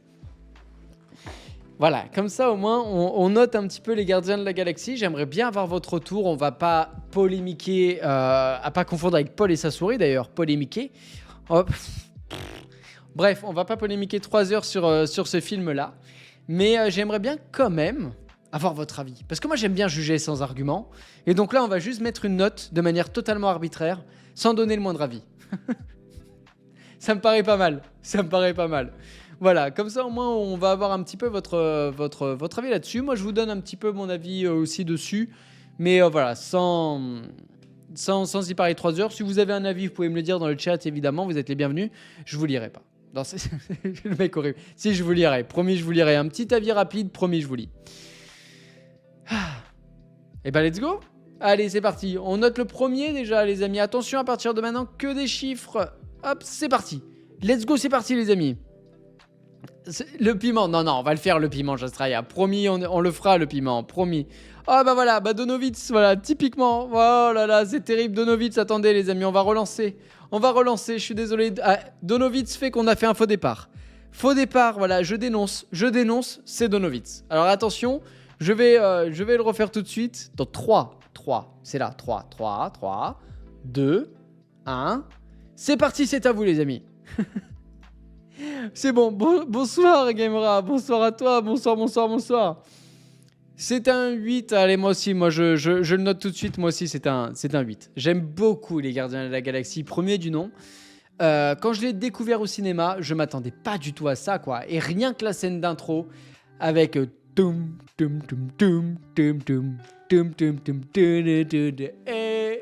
voilà, exceptionnel. Moi, j'adore cette scène. Je trouve d'ailleurs que l'intro, c'est quasiment la meilleure scène de tous les Gardiens confondus, quoi. Vraiment, j'aime beaucoup le premier. Et voilà, quoi. L'histoire est cool. Je trouve que c'est jamais facile, en plus, de faire un film choral comme ça. Alors, rien à voir. Hein. Un film choral, c'est pas comme les choristes, hein, ça n'a rien à voir. C'est un film choral, c'est quand on réunit plusieurs personnes. Voilà. Et typiquement, les Gardiens de la Galaxie, comme Avengers, c'est un film choral. Et c'est pas toujours évident, quoi. C'est pas toujours évident. Et là, je trouve que ça marche très bien. Je trouve que c'est pas trop, c'est pas assez. La réunion des personnages se fait de manière très fluide. L'humour fonctionne à merveille. Je trouve qu'il y a très peu de déchets dans ces Gardiens de la Galaxie. Je trouve que chaque personnage est développé de manière intéressante pour qu'on ait les tenants, les aboutissants, un petit peu de background, tout ça. Bref, j'adore le premier. Je trouve que le méchant, en plus, il est vraiment badass. J'aime bien comment il se fait avoir à la fin, en plus. Non, mais voilà, j'adore. En plus, il y a Cruella d'Enfer. Et il y a Cruella d'enfer. Je sais pas quoi vous dire de plus, il y a Cruella d'enfer. Donc j'adore. Voilà, la BO est exceptionnelle. Pour l'époque, c'était vraiment... c'était nouveau, quoi. Donc, en plus, donc c'était vraiment dingue. Vraiment dingue. Je préfère les deux autres plutôt que le premier, nous dit Baka. Même si la scène d'intro est super. Ah, bah tu vois, moi, c'est l'inverse. Pour moi, le 1, c'est le meilleur. Mais j'attends que tu argumentes ça pour la suite. Fincher, pour moi, le film est un peu fade, terne en couleur. C'est celui qui possède moins la patte de James Gunn visuellement par rapport aux deux suivants, ça se voit. Et bah, oh bah dis donc, mais je vais être tout seul à aimer celui-là finalement. Moi j'étais en train de m'enjailler, moi. Et en fait, il y a personne qui l'aime. Elide, j'ai beaucoup aimé le premier gardien. Il est vraiment décalé, drôle et les personnages sont géniaux. Je s'appelle Groot. La BO est bien cool. D'ailleurs, je s'appelle Groot, c'est Vin Diesel du coup. Alors tout le monde connaît l'anecdote, mais je vais rien vous apprendre. Et comment dire, donc du coup c'est Vin Diesel qui fait Je s'appelle Groot et il le fait dans du coup quasiment toutes les langues quoi. Voilà, c'est quasiment toutes les langues où c'est lui qui le fait. Ouf, je suis pas le seul, Jérém. Ouf. Mais oui, bien sûr qu'il y a Cruella, il y a comment elle s'appelle la madame c'est tac, ça va me revenir. Glenn Close. Glenn Close, du coup, qui joue dans le premier Gardien de la Galaxie, elle joue la directrice de la planète, quoi. Je sais pas comment est-ce qu'on peut dire ça. Elle joue la directrice de la planète où à la fin, il y a le méchant qui veut s'écraser et qui veut détruire, quoi. Voilà. Et j'aime beaucoup. Je continue de vous lire Jordan qui nous dit... Réussir à renouveler le MCU à un moment où il n'en avait pas forcément besoin, c'est très bien, avec des anti-héros méconnus des comics, casting incroyable. Mais oui, on n'en parle pas assez, c'est vrai, casting incroyable. Chris Pratt en tête de gondole, on va dire ça comme ça. Mais oui, Chris Pratt excellent, Zoé Saldana excellente, David Bautista, moi que j'ai découvert en tant qu'acteur, oui, David Bautista qui est exceptionnel, bien mieux que dans le dernier film de Zack Snyder d'ailleurs. Mais enfin pas le dernier du coup, mais celui avec les zombies, la Army of the Dead, parce que le dernier c'est Rebel Moon. Quelle grosse merde. Oh putain. D'ailleurs, Zack Snyder qui a repris les droits de la saga 300, donc peut-être qu'on aura un 303. Donc voilà les amis, à regarder. Et donc voilà, et Bradley Cooper évidemment en Rocket, mais vous voyez, mais même Rocket et Groot, je trouve qu'ils sont excellents. Je trouve que Rocket notamment est très expressif du visage pour un film qui date quand même 2000, le 1 c'est quoi, c'est 2014 le premier, 2013, 2014, je sais plus, le premier il vient après après Captain America, donc 2014. Et bah c'était trop cool quoi, enfin genre c'était hyper expressif, les Gardiens de la Galaxie est vachement plus joli que Thor 4 quoi, enfin franchement par exemple ou que tous les derniers films Marvel d'ailleurs. Mais bon, bref. Arcos, j'ai beaucoup... Alors, attendez, non, parce que j'ai même pas fini, je crois. J'ai même pas fini de lire Jordan. Il a quand même un petit je ne sais quoi qui fait que je l'aime moins bien que les autres, sûrement car c'est une origin story et j'ai du mal à débuter les choses. Et d'accord, merci beaucoup. Tac, je commence... Robin, j'y suis allé par curiosité. Le film m'a marqué par son ambiance, ses personnages, les couleurs pimpantes et l'alchimie fonctionne. Complètement d'accord. J'avais beaucoup aimé à l'époque, nous dit Arcos. Le film est rafraîchissant. La formule rafraîchissait... Je t'ai pas lu déjà. Non, je crois pas. Le film rafraîchissait la formule MCU avec un film plus décalé, moins sérieux, avec des héros que personne ne connaissait. Et vraiment, le film marche de fou. La BO est dingue. Chaque personnage a son moment. Personne n'est mis de côté. Bref, j'adore. Dior. Charlize Theron, si tu nous écoutes, on t'embrasse. Tu passes quand tu veux sur le live, évidemment. Le problème étant que tout le monde a repris cette formule avec une BO années 80 et maintenant cela marche beaucoup moins. C'est même devenu presque chiant. Je suis assez d'accord avec toi. Vraiment. 7 pour Jastraya car sauver le monde avec un raton laveur, bof. Et plus tard, un mec avec un arc et une meuf avec des flingues alors qu'il a Thor et Hulk. C'est vrai que les Gardiens de la Galaxie, c'est pas... Moi, je mettrais pas un billet là-dessus, mais ça fonctionne, quoi. Mais ça fonctionne. Vivement le 404. Putain, les blagues à retardement. Je suis désolé, mais ça me fait beaucoup rire. Alors, attendez. Je continue de vous lire. Gros le sim. Je suis vraiment pas fan de Marvel, mais celui-ci est un des rares que j'ai apprécié. La BO y est pour beaucoup. J'aime beaucoup le casting et le fait que c'est plus des anti-héros que des super-héros. Bah, complètement d'accord. J'y suis allé par curiosité. Bah, j'ai déjà eu. En fait, je suis en train de revoir si je vous ai lu, mais oui, oui. Oui, oui, oui, vas-y, oui, oui. Oui, oui. Avec ton beau taxi. Pout, pout, pout. Comment est-ce qu'on peut dériver comme ça? Je sais pas combien on est là-dedans, d'accord? Mais je sais pas comment on peut dériver. Bref, excusez-moi. J'ai plus trop de souvenirs, nous dit Akaomi, des 2 premiers films, mais j'ai bien aimé le jeu sur PS5 fait il y a 2 ans. De mémoire, j'ai passé un bon moment devant les films. L'équipe est sympa, l'ambiance changeait un peu des autres films du MCU du moment. Après, Chris Pratt est pas désagréable à regarder en plus. Je comprends que tu as aimé. C'est pour ça que t'as mis la moyenne d'ailleurs. C'est pour ça que t'as mis la moyenne. Bautista, personne lui donnait un avenir autre que dans des nanars vu son passé de catcheur. Et pourtant, il fait taire tout le monde avec sa discographie, avec sa filmographie. Discographie, ça se dit? Est-ce que ça se dit discographie? Parce que moi, discographie, j'ai l'impression de voir un mec qui c'est discos tout quoi, dans les Simpsons. Mais oui, filmographie quoi. Mais on va pas... Mettons-nous d'accord sur notre désaccord. Hein. Ça se dit, merci Fincher, merci beaucoup. Bah voilà, bah je suis un inculte, c'est tout. Discographie pour la musique, oui, d'accord, bah merci beaucoup. Bon, et ben, je vous avais dit que je lirais pas vos avis, bah j'ai menti. Je sais pas quoi vous dire de plus, j'ai menti. Voilà, soyons francs, j'ai pas dit la vérité. Et ben écoutez, ça va être une très bonne note, les amis. Devinez la note que vous avez accordée à ce gardien de la galaxie premier du nom. C'est une très bonne note. C'est une très bonne note. Oh, Jordan! Oh, Jordan. Oh, voilà, là, Jordan, tu t'es fait griller la priorité par Donovitz. Oh là là, c'est un 7,73, donc un 7,7. Un 7 par 7, un 7 sur 7. Voilà, donc c'est Donovitz qui a le point. Le point qu'on donne pas d'ailleurs, parce que moi, je les compte pas les points. Je vais pas vous mentir.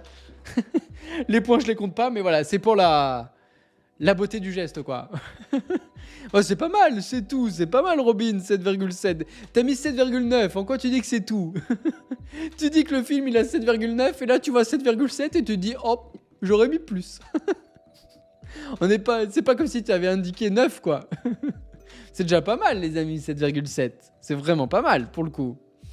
Allez, on continue, du coup. Allez, les Gardiens de la Galaxie 2, hop. Attendez, je vais lancer le sondage. Attention aux chiffres, les amis. C'est parti. Les Gardiens de la Galaxie 2, du coup, la suite du premier, logique, vu que c'est le 2, qui est sorti 3 ans après, donc c'était après l'ère d'Ultron. Et il est sorti, du coup, en 2017. Il est sorti en 2017 avec l'arrivée d'un nouveau, d'un grand, du très grand même, j'ai envie de dire, Kurt Russell, évidemment. Kurt Russell qui joue Ego, du coup, voilà, qui joue Ego, le bouffeur de planètes, voilà, tout simplement. Moi, j'avoue. Et il y a Mantis aussi, putain. Comment pas penser à Mantis évidemment, en plus, il y a Mantis qui arrive, qui est joué du coup par. Non, Nebula, il était déjà. Mais elle jouée par une française. Mantis, c'est Pomme, mais je me souviens jamais de son nom. C'est comme Paul Naref. Ça finit en 2F comme ça. C'est Pomme quelque chose qui joue dans l'Ekaira, d'ailleurs, à l'époque, que moi j'ai découvert dans l'Ekaira. Et voilà, et j'adore cette actrice, et je suis très content qu'elle ait percé. Et le caméo de David Hasselhoff, putain, mais David Hasselhoff, quoi. Bonsoir, Amtaro, bonsoir, on parlait d'Amtaro tout à l'heure, en plus. Oh là là, bonsoir à toi, bonsoir. Non, c'est Pomme Clémentieff, merci beaucoup, Nakayomi, merci Wikipédia, merci Nakayomi, merci beaucoup. Pomme Clémentieff, merci beaucoup, Nakayomi. Que voilà, une actrice que j'adore. Et alors moi le 2, c'est Ego, c'est pas un bouffeur de planète, c'est une planète vivante. Ah oui, pardon, excusez-moi, je confonds avec Galactus, pardon. Effectivement. Mais oui, mais grosso modo, il y a un peu ce truc-là, Ego, je sais plus trop quel... je me rappelle plus trop de l'histoire, mais je me souviens comment Kurt Russell arrive là sur son vaisseau, là, il fait coucou comme ça. Le 2, j'avoue que j'ai un petit peu décroché, dans le sens où je l'ai trouvé un petit peu en dessous. Voilà, je l'ai trouvé un petit peu en dessous. Par rapport au premier, je trouvais qu'en plus il y avait l'arrivée, on nous promettait l'arrivée là du grand méchant là, qu'on spoil un petit peu à la fin d'ailleurs. C'est une scène post-générique, mais du coup qu'on le voit dans le 3. Et en fait, pas du tout quoi. On voit Ego. J'ai trouvé l'histoire un petit peu compliquée, dans le sens où ça part un petit peu dans tous les sens, puis finalement non, puis finalement oui. Malgré tout, j'adore l'intro, évidemment. Je trouve que l'intro, elle fonctionne encore une fois très très bien. Mais pour moi, il est quand même vachement moins marquant que le premier. Voilà, je l'ai trouvé vraiment moins marquant. Je trouve l'histoire plus plate. Je trouve qu'il y a plus de longueur. Globalement, je le trouve moins drôle. Et malgré moins drôle, alors que je suis fan de Bébé Groot. Hein. Je trouve que Bébé Groot est très très drôle. Et c'est d'ailleurs la plus-value pour moi de ce 2. C'est vraiment le fait que Bébé Groot est là, quoi. Les meilleures vannes viennent de Bébé Groot. J'aime beaucoup aussi Yondu, donc c'est pour ça aussi que j'aime bien le 2. Il y a Yondu.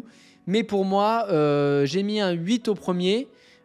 Là, c'est plutôt 7. Voilà. Alors, c'est pas non plus extrêmement décevant. Mais pour moi, c'est un 7. Voilà, je trouve le méchant pas très mémorable, mais il y a Yondu. Voilà, oui, effectivement. Moi, j'aime beaucoup la fin. J'aime beaucoup sa rédemption. J'aime beaucoup le personnage. Donc, il y a la scène du doigt aussi. Je crois que c'est dans celui-là qu'il y a la scène du doigt. Et pour le coup, ça, c'est vraiment très, très drôle. Donc voilà, un peu en dessous du premier pour moi. Mais ça reste un bon film. C'est une bonne suite. Voilà, c'est une bonne suite. Hamtaro, la coïncidence, je crois qu'on te l'a dit en dessous, mais je la redis au cas où, c'est parce qu'on m'a suggéré Midi les Zouzous et le générique d'Hamtaro. Voilà pourquoi Hamtaro, tout simplement. Serra qui nous dit, alors moi j'ai pas du tout aimé, sans surprise, romance poussive et vraiment trop axée sur la nostalgie. La seule scène que j'ai aimée, c'est celle avec le surfeur. Avec le siffleur, pardon, oui, avec Yondu, pardon, avec le surfeur. Moi je pensais au surfeur d'argent, je me suis dit c'est une autre saga. Mais oui, avec Yondu, effectivement. Jordan, je le trouve plus drôle et plus intéressant au niveau du développement des personnages, de vraies émotions, ajout de Mantis qui est incroyable, Baby Groot qui régale, je trouve que la mise en scène est meilleure, bref, très bon. Bah merci beaucoup Jordan, mais je suis assez d'accord finalement dans l'ensemble, je trouve juste moi moins rafraîchissant que le premier. Mais après, et le scénario aussi moins intéressant, mais après je trouve que c'est une bonne suite. Hein. Je ne mets que 6 à celui-là, nous dit Elide. Je lui mets la moyenne, mais le fait que Peter Quill soit un demi-dieu, ça n'apporte rien à l'histoire. Bah voilà, je suis assez d'accord avec toi. Ego est pas dingue comme méchant. Globalement, c'est juste moins bien. Bah voilà, je suis assez d'accord aussi. Robin, mon opus préféré de la trilogie, car James Gunn en roue libre qui a une totale liberté artistique, c'est tellement beau. Il y a une maîtrise totale dans le scénario. Kurt Russell est toujours aussi charismatique. Pomme Clémentieff est aussi amusante que touchante. J'adore le caméo de Sylvester Stallone, évidemment, exceptionnel. Il y a des scènes mémorables, Yondu à Mary Poppins, Drag et Mantis devant un coucher de soleil avec Drax qui cache ses émotions et Mantis qui les ressort fortement. C'est vrai, mais tu vois, mais maintenant que tu le dis, c'est vrai qu'il y a des bonnes scènes quand même. C'est vrai que Yondu est très fort. J'adore le personnage de Yondu. Bref, j'adore. Et Yondu a un magnifique arc. Non, c'est une flèche. Il lui manque l'arc, justement. Il a que la flèche, d'ailleurs. Bonsoir, Okamizu. Bonsoir à toi. Bonsoir. Le purel de...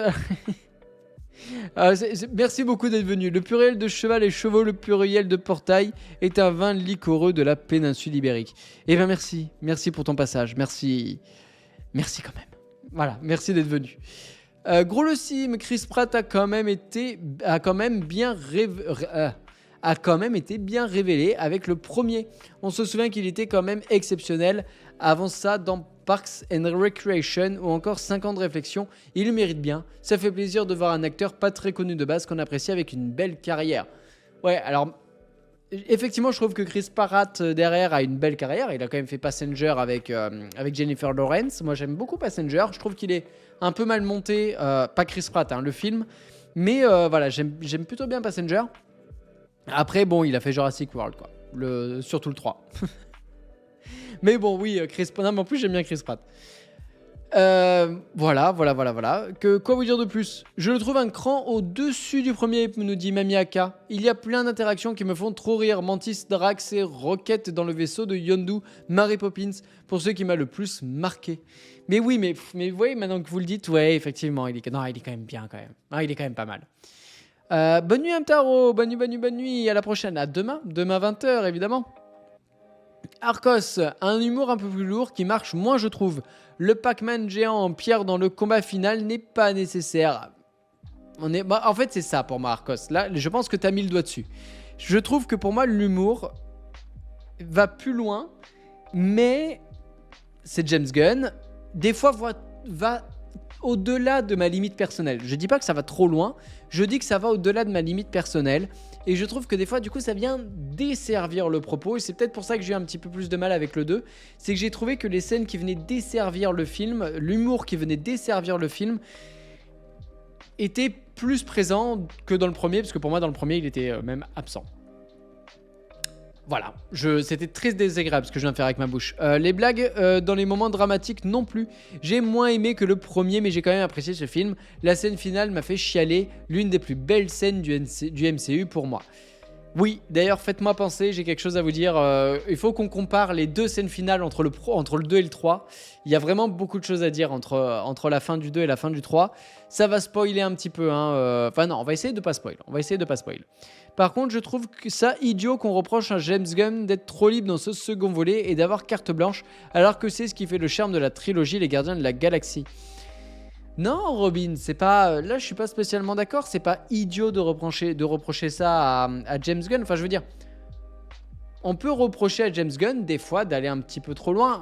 Je vous recommandais le film Super de tout à l'heure de James Gunn. Typiquement, j'adore le film Super. Je trouve juste que à la fin, effectivement, il y a un élément qui pour moi va un petit peu trop loin. Et là, je m'étais dit, c'était peut-être pas nécessaire. Mais c'est parce que c'est ma sensibilité personnelle. Vous voyez ce que je veux dire ? On n'aura pas tous la même sensibilité. Quelqu'un l'aura eu bien plus vite. Quelqu'un n'aura peut-être pas aimé les Gardiens de la Galaxie premier du nom parce qu'il pense que ça va déjà trop loin. Et à contrario, d'autres ont des esprits plus ouverts et donc du coup sont prêts à accepter plus de choses. Je pense que c'est juste une question de sensibilité. Typiquement, pour prendre un humour un peu comme ça, si on prend Kick-Ass, le premier Kick-Ass, j'ai adoré le premier Kick-Ass. Le deuxième, il y a beaucoup de monde qui pense que le deuxième va trop loin et j'en fais partie. Je trouve que le deuxième est une merde, est une grosse merde, que le deuxième va beaucoup trop loin dans le gore, dans l'humour pipi caca, enfin bref. Je trouve que le 2 va trop loin, mais il y a des gens qui ont dit ouais mais bon juste ça pousse les curseurs plus loin, c'est aussi ce qui a fait le charme du premier, nanana, bref c'est juste une question de sensibilité quoi je pense. Je dis ça dans le sens où il y avait plus ou moins carte blanche et que c'était apprécié pour les premiers et troisième volets, mais pas dans le deuxième volet. Ouais alors pour le coup je trouve que c'est pas spécialement plus... Je trouve que c'est pas spécialement plus poussé dans le 2 que dans le 3, mais oui, après voilà, on peut pas reprocher par contre à James Gunn de faire du James Gunn quoi. Après c'est juste on aime ou on n'aime pas ce qu'il fait. En fait c'est deux débats en fait, c'est pour ça que c'est très intéressant. C'est deux débats finalement. On peut pas reprocher à James Gunn d'avoir fait du James Gunn quoi. Par contre on peut reprocher le fait que effectivement Marvel lui ait peut-être laissé trop de liberté et que des fois ça aille un petit peu trop loin. Voilà. Mais bon, on s'égare, comme Hélène Ségara. Voilà, on l'embrasse d'ailleurs. Si elle veut passer... Si elle veut passer un jour, voilà, on l'embrasse. Elle sera la bienvenue. En fait, pardon, excusez-moi, je dis d'abord bonne nuit à tous ceux qui nous quittent. Bonne nuit Donovitz, à demain Donovitz. Bonne nuit, je crois que c'est tout. Je crois qu'il n'y a que lui qui nous a quittés. Je crois que oui. Bon, en fait, ce que je trouve essentiel, le 2 avait beaucoup de bonnes idées, mais pas le liant qu'il fallait, ça manquait de cohérence. Et ben merci Sarah, voilà, on va conclure là-dessus. Voilà, on va conclure là-dessus. À votre avis, les amis, quelle note pour ce deuxième volet ? Merci d'ailleurs, vous êtes beaucoup à voter. Vous êtes beaucoup, il y a eu 18 votes. Merci infiniment, vous êtes nombreux. Nombreux et nombreuses d'ailleurs. C'est moins bon que le premier. Alors attention, je vais vous le dire, ça va aller très vite. C'est un tout pile, les amis. C'est un tout pile. Oh là là, partant de là, à votre avis... C'est comme... Et oui, Nakayomi, c'est pour toi, 107. Oh là là là là. Nakayomi a la fibre, les amis. Nakayomi est allé plus vite. Oh là là là là. Effectivement, c'est un 7. C'est passé à ça, Elide. À ça. Grossim aussi, à ça. Effectivement, 7 sur 10, qui est quand même une bonne note, parce que 7 sur 10, ça fait 14 sur 20. Ça fait 21 sur 30, d'ailleurs. Et ça fait même 28 sur 40, mais personne ne note sur 40, d'ailleurs. Donc on s'en fout. Le 3... Allez, on passe à la notation du 3. On va pas trop en dire plus sur le 3. C'est à vous de voter pour le 3, les amis. Voilà, pour le 3. D'ailleurs, le 3 qui n'existe plus, mais ça n'a rien à voir. Ça, c'est du jeu vidéo, on s'en fout. Donc oui, donc les Gardiens de la Galaxie 3. Alors, j'aurais pu mettre les Gardiens de la Galaxie, l'épisode de Noël, mais je l'ai trouvé à chier, donc voilà. Non, puis il fait pas trop partie de la trilogie, quoi. C'est un épisode à part, spécial Noël, qui apportait pas grand-chose, quoi. Donc les Gardiens de la Galaxie 3, les amis, sortis en 2023. Dernier épisode de cette saga.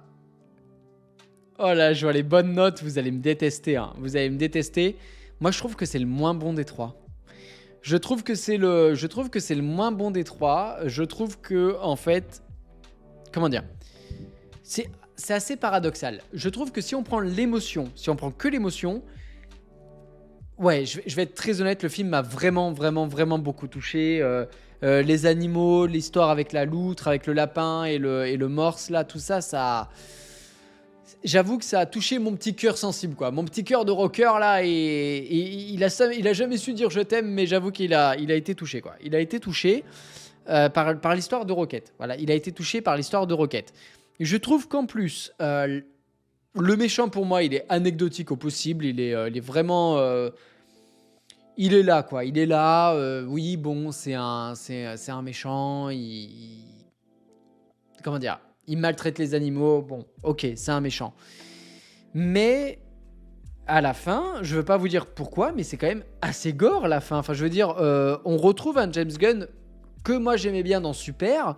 C'est-à-dire qu'il se permet de rajouter des petites scènes gore comme ça, mais sans aller trop non plus, quoi. Et je trouve que du coup, le 3 a tout ce que le 2 n'avait pas, c'est-à-dire que pour moi, il a les bons curseurs à chaque fois au bon endroit.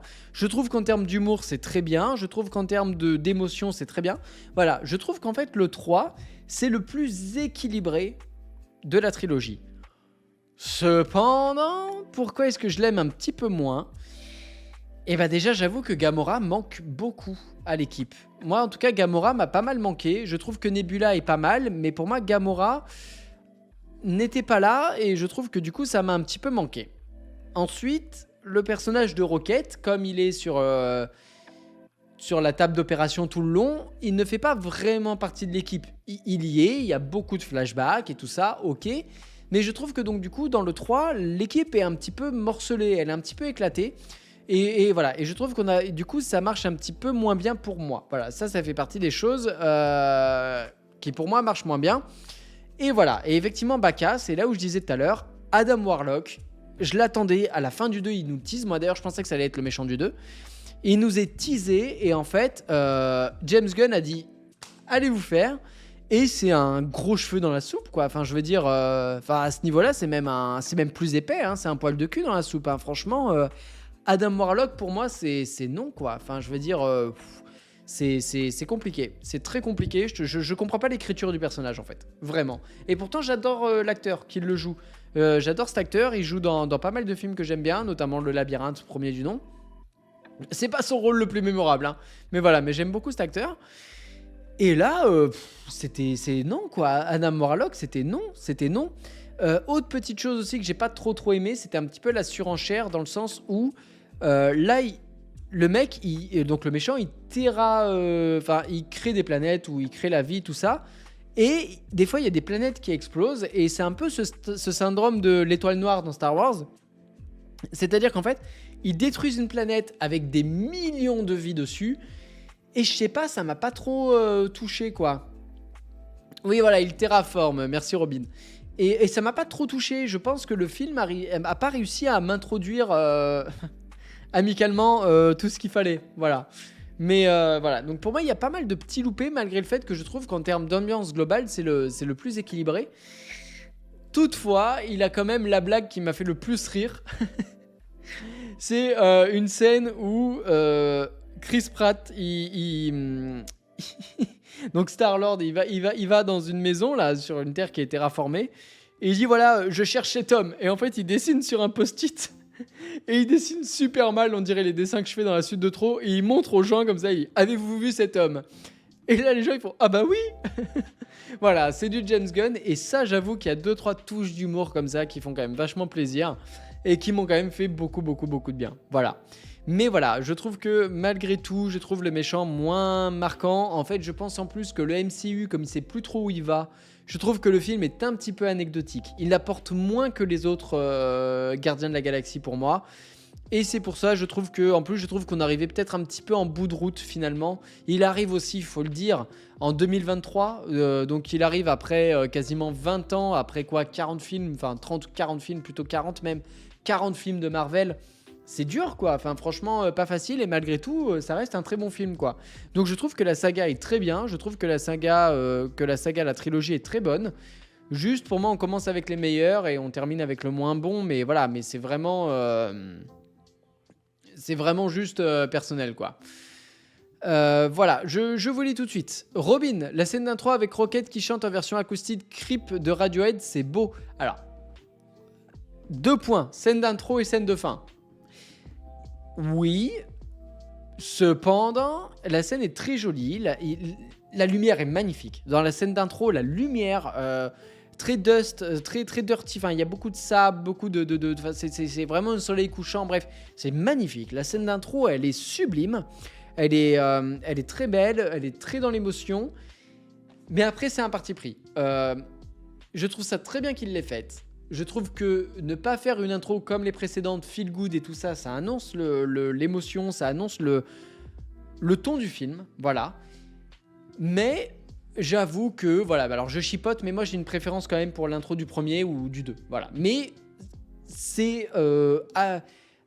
comment dire, au moins il refait pas la même chose et tout, donc rien que pour ça je salue quand même, et c'est une très bonne intro. Et c'est une très très très très très très très bonne intro.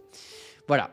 Excellente conclusion. Alors là, je suis moins d'accord pour le coup. Excellente conclusion. Alors, je ne veux pas trop spoil la fin pour ceux qui ne l'ont pas vu, donc je vais éviter de spoil. Mais la fin du 2, il y a la scène avec Yondu, je ne veux pas spoil. Et la fin du 3, il y a une scène avec Chris Pratt, donc avec Star-Lord, où on croit qu'il va nous faire une Yondu. Vraiment, on croit qu'il va nous faire une Yondu. Et j'ai pas compris, quoi. J'ai pas trop compris la fin. J'ai pas trop compris d'un coup là ce qu'ils ont voulu faire avec beaucoup d'émotion, mais ça marche pas du tout. Je trouve que ça marche pas des masses. Et la fin, avec cette équipe des Gardiens de la Galaxie un petit peu remaniée, j'ai pas aimé. Voilà, je trouve qu'elle est insipide en fait cette nouvelle équipe. Et j'espère vraiment qu'on n'aura pas de suite, quoi. J'espère vraiment qu'on n'aura pas les Gardiens de la Galaxie 4 avec cette nouvelle équipe, parce que je la trouve pas intéressante, quoi. Enfin voilà, on en parlait, Adam Warlock, tout ça. Moi, je la trouve pas intéressante du tout, quoi. Vraiment. Bonsoir Enko, bonsoir Enko Angelito, bonsoir à toi, bonsoir. Donc voilà, je suis pas le seul à penser que la nouvelle équipe n'est pas très hypante, ouais, voilà, effectivement. Bonsoir Spider-Man, c'est laquelle ta scène préférée de la trilogie? C'est une bonne question. Ma scène préférée de la trilogie? Waouh. Ah moi j'aime beaucoup l'intro du 1, j'aime bien l'intro du 1, ça c'est sûr. J'aime bien. Ouais, mais je sais pas, je pense que c'est plutôt les intros qui m'ont marqué du 1 ou du... Non, la fin du 2 quand même. Avec Yondu. Ouais, je pense la fin du 2 avec Yondu. Bonsoir Animar. Bonsoir. Non, je pense la scène de ou alors avec effectivement la scène post-générique du 1 avec Duck le canard, ça m'avait marqué parce que Duck le canard, il y a une histoire derrière et ça m'avait marqué. Mais dans le collectionneur là avec Benicio del Toro, tout ça. Mais non, je dirais la fin du 2 peut-être. La fin du 2 m'a quand même bien marqué. Howard, ouais. Howard the Duck, pardon. Je sais pas ce que j'ai dit. Qu'est-ce que j'ai dit? Je me souviens plus, d'accord? Il y a trop d'informations là-dedans. Il y a des fois, je parle plus vite. Je parle plus vite que ce que je pense, les amis. Donc, bref, excusez-moi. Je continue de vous lire, évidemment. J'en étais où? Je sais plus à qui j'en étais. Je sais plus du tout. Elid, je crois que j'en étais à toi. J'ai beaucoup aimé le 3, le background sur Rocket est très convaincant. J'ai eu ma petite larme. Moi aussi, c'est vrai. Parce que je suis émotif. C'était la meilleure des 3 en termes d'émotion. Adam Warlock était fun. J'ai vraiment aimé à sa sortie. J'avoue ne pas beaucoup m'en rappeler maintenant. Par contre, je mets quand même 9 parce que c'est ce que j'ai ressenti à la fin. C'est ça le problème. Je pense qu'il laisse moins de souvenirs ce 3e opus. Voilà. Nakayomi, je pense que c'est mon film préféré parmi les 3, mais à confirmer lors d'un revisionnage de la trilogie. Il est touchant, sauf si on a un cœur de pierre. Pierre présent. Ah putain, mais Pierre présent, putain, mais c'était pour ça tout à l'heure. Oh là là, mais le mec qui a 3... Mais j'ai 1 heure de retard sur Pierre présent. Moi, je pensais à... Oh là là, je pensais à François Damiens. Présent. Alors qu'en fait, non, c'est Pierre présent. Pierre, oh là là. Je suppose que Pierre n'est pas là non plus. Oh, mais le mec, il a 10 ans de retard, quoi. Putain, mais c'est incroyable. Mais c'est incroyable. Oh là là, excusez-moi. Il sait mettre un peu d'humour, mais c'est bien dosé. Quelques beaux morceaux de musique aussi, et on tient une conclusion. Je suis assez d'accord. Au moins, il y en a une. Jordan, un de mes films du MCU qui explore un de mes personnages favoris. Une BO plus qu'incroyable. J'étais sous tension en permanence. La finalité est très belle. De loin la meilleure trilogie du MCU. Mais en même temps, tu prends pas beaucoup de risques. La scène de combat qui sublime la réunion du groupe inexistant pendant le film. Cette scène est pour moi l'une des meilleures du MCU. Pour ce qui est de Adam Warlock, il est nulos, mais je pense que c'est pour éviter le problème Captain Marvel. No comment sur Captain Marvel. Arcos, le film paraît très bien, mais c'est parce qu'il baigne dans un océan de films de merde du MCU. Le méchant est très méchant, et c'est tout. Malgré ça, je trouve qu'on a moins ce problème d'humour mal placé comme le deuxième film, plus équilibré dans son ensemble. Les FX sont étonnamment propres pour du MCU version 2023.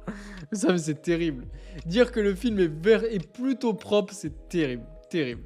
La BO est moins marquante. Là, je suis assez d'accord. La BO, parce qu'on n'en parle pas, on n'en a pas spécialement marqué, mais la BO du 1, pour moi, c'est la meilleure. Celle du 2 est vraiment pas mal, et celle du 3 est aussi excellente.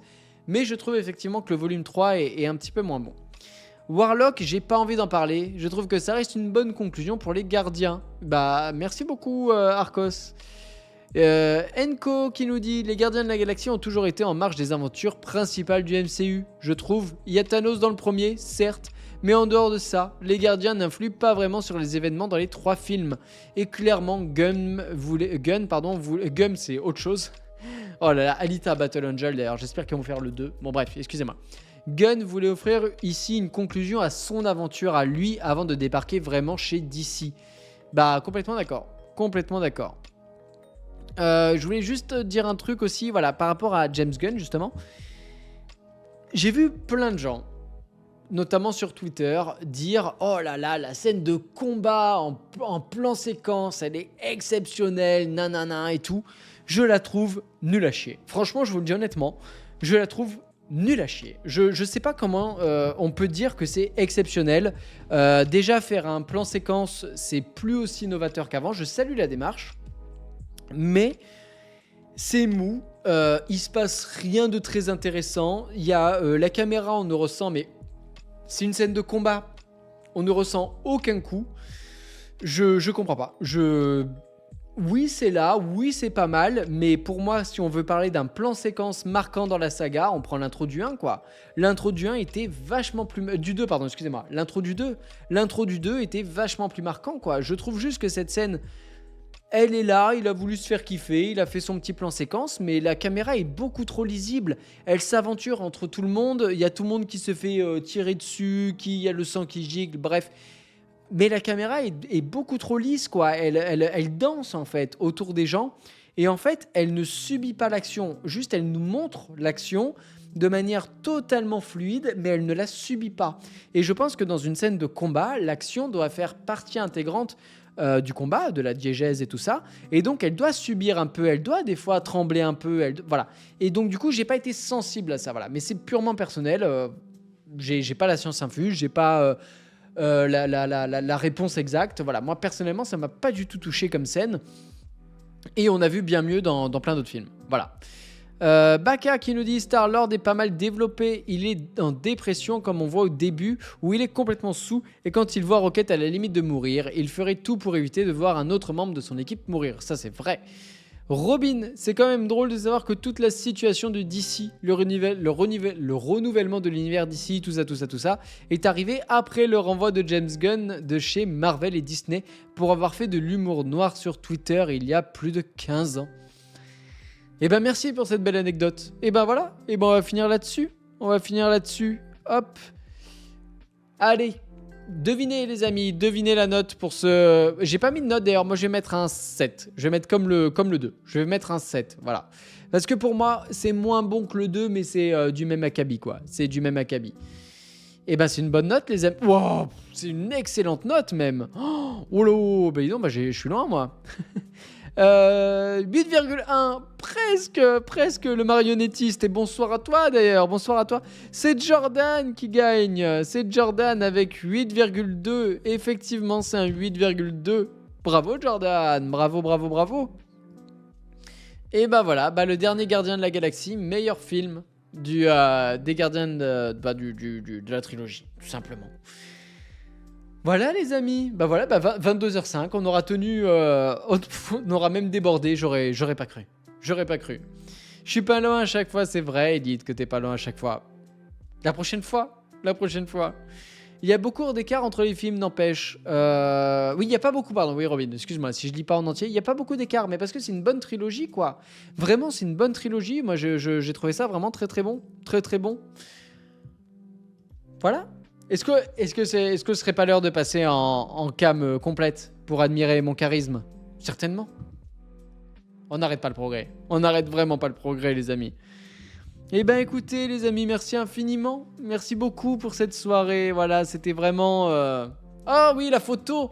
Oh là là, j'ai failli oublier la photo. Oh là là là là là là. Est-ce que je vous la montre ce soir ou demain, la photo? Est-ce que je la montre ce soir ou est-ce que je commence demain avec? Parce que je sais pas où elle est. Je sais pas où elle est rangée, c'est ça qui est terrible. Je sais pas du tout. Ou alors je peux vous montrer une de moi. Allez.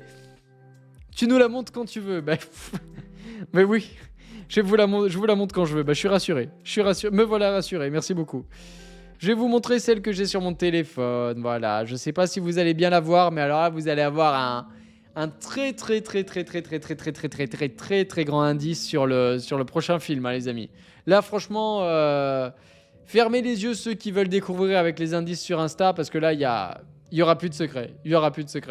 Vous allez voir, ce qu'on voit devant, c'est pas un sniper, c'est l'objectif qu'on a utilisé pour ce tournage.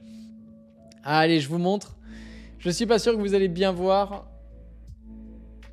Ouais, c'est un petit peu flou, mais il a pas envie de faire la mise au point en plus, donc ah si. Voilà les amis. Voilà la petite photo du tournage. Voilà pourquoi mardi dernier, il n'y a pas eu de live, tout simplement.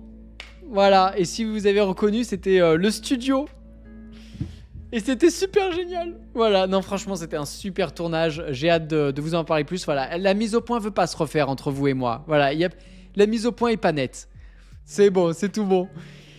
Ah là là, la grande aventure, et oui les amis, prochaine suite de trop sur la grande aventure Lego, j'ai tellement de choses à vous dire, il s'est passé plein de choses sur ce tournage, il s'est passé plein de choses en amont, mais voilà, c'était super, c'était vraiment super, voilà, je vous le dis, on est entre nous, hein, on se balance des secrets, ou ceux qui auront le replay d'ailleurs, vu que c'est le premier replay qui arrive certainement dimanche, premier replay, voilà, sur la chaîne secondaire, la suite du game, voilà, donc pour ceux qui le regarde sur le replay, voilà, désolé, on spoil, mais voilà, donc prochaine suite de trop, fin mars, sur la grande aventure Lego 2, du coup, et j'ai trop hâte de vous en parler, la grande aventure, c'est exceptionnel. Si vous l'avez jamais vu, les amis, la grande aventure Lego, on l'a fait déjà dans une soirée de la sélection, mais si vous l'avez jamais vu, mais je vous le conseille 1000 fois, la grande aventure Lego, c'est super génial, c'est vrai, je sais pas quoi dire de plus.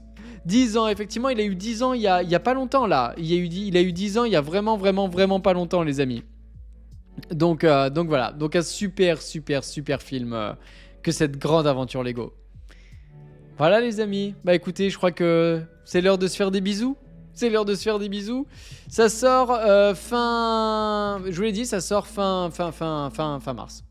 mars. Écoutez, on va faire un petit raid à notre ami Val Ranox. Voilà, vous l'embrasserez pour moi parce que je peux pas suivre. J'ai pas encore appuyé sur entrée, les amis, parce que la dernière fois on s'est fait avoir. Et là, j'ai envie de vous faire des bisous. Donc j'attends un petit peu avant de lancer le raid. Merci. À chaque fois que je dis lancer le raid, je pense à Axel. Axel Raid, voilà. On l'embrasse. Axel, si tu nous écoutes. Oui, je vous fais l'imitation de Giscard. Évidemment que je vais vous faire l'imitation de Giscard. Mais d'abord, les amis, merci infiniment pour cette belle soirée. Merci beaucoup. Voilà, j'adore. J'adore ce genre de soirée-là. Yannick, on t'embrasse. Voilà, et demain on se retrouve pour Cuphead. Cuphead, je pense que ça va pas nous faire. Enfin, je sais pas. Il nous reste que le boss de fin et à trouver les 2-3 pièces qui manquent, quoi, pour le finir à 100%. Je pense pas que ça va nous prendre 2 heures. Dans le doute, il y a Need for Speed Underground 2. Voilà, dans le doute, si on veut quand même jouer à autre chose. Mais je dis ça, mais ça se trouve, on va y passer 2 heures sur le boss de fin. Oh, comme sur Philippe Candeloro la dernière fois. Philippe Candeloro, on n'en pouvait plus. On n'en pouvait plus. Mais demain, voilà, demain, on finit Cuphead en mode expert. Le DLC, évidemment. On va saigner, on va suer du cul. Et voilà. Sur cette belle parole. Sur suer du cul, est-ce qu'on finirait pas là-dessus? Est-ce que c'est pas fait? Est-ce que c'est pas parfait pour finir une soirée, c'est évident. Merci infiniment les amis, merci pour vos subs, vous avez été nombreux à sub ce soir. Je vous embrasse 1000 fois pour ça. Merci du fond du cœur, vraiment. Et à demain. À demain 20h. À demain 20h les amis, demain 20h. Des bisous les amis, des bisous, des bisous, des bisous, des bisous, à demain. Des bisous les amis. Et j'ai pas fait Giscard! J'ai pas fait Giscard, les amis! Oh là là, j'ai failli partir sans faire Giscard! Oh, c'était le faux départ! C'était le faux départ! Allez, je vous le fais rien que pour vous. Au revoir. Des bisous, les amis! Ça valait pas le coup de revenir pour ça! Des bisous, les amis! Des bisous, des bisous, des bisous!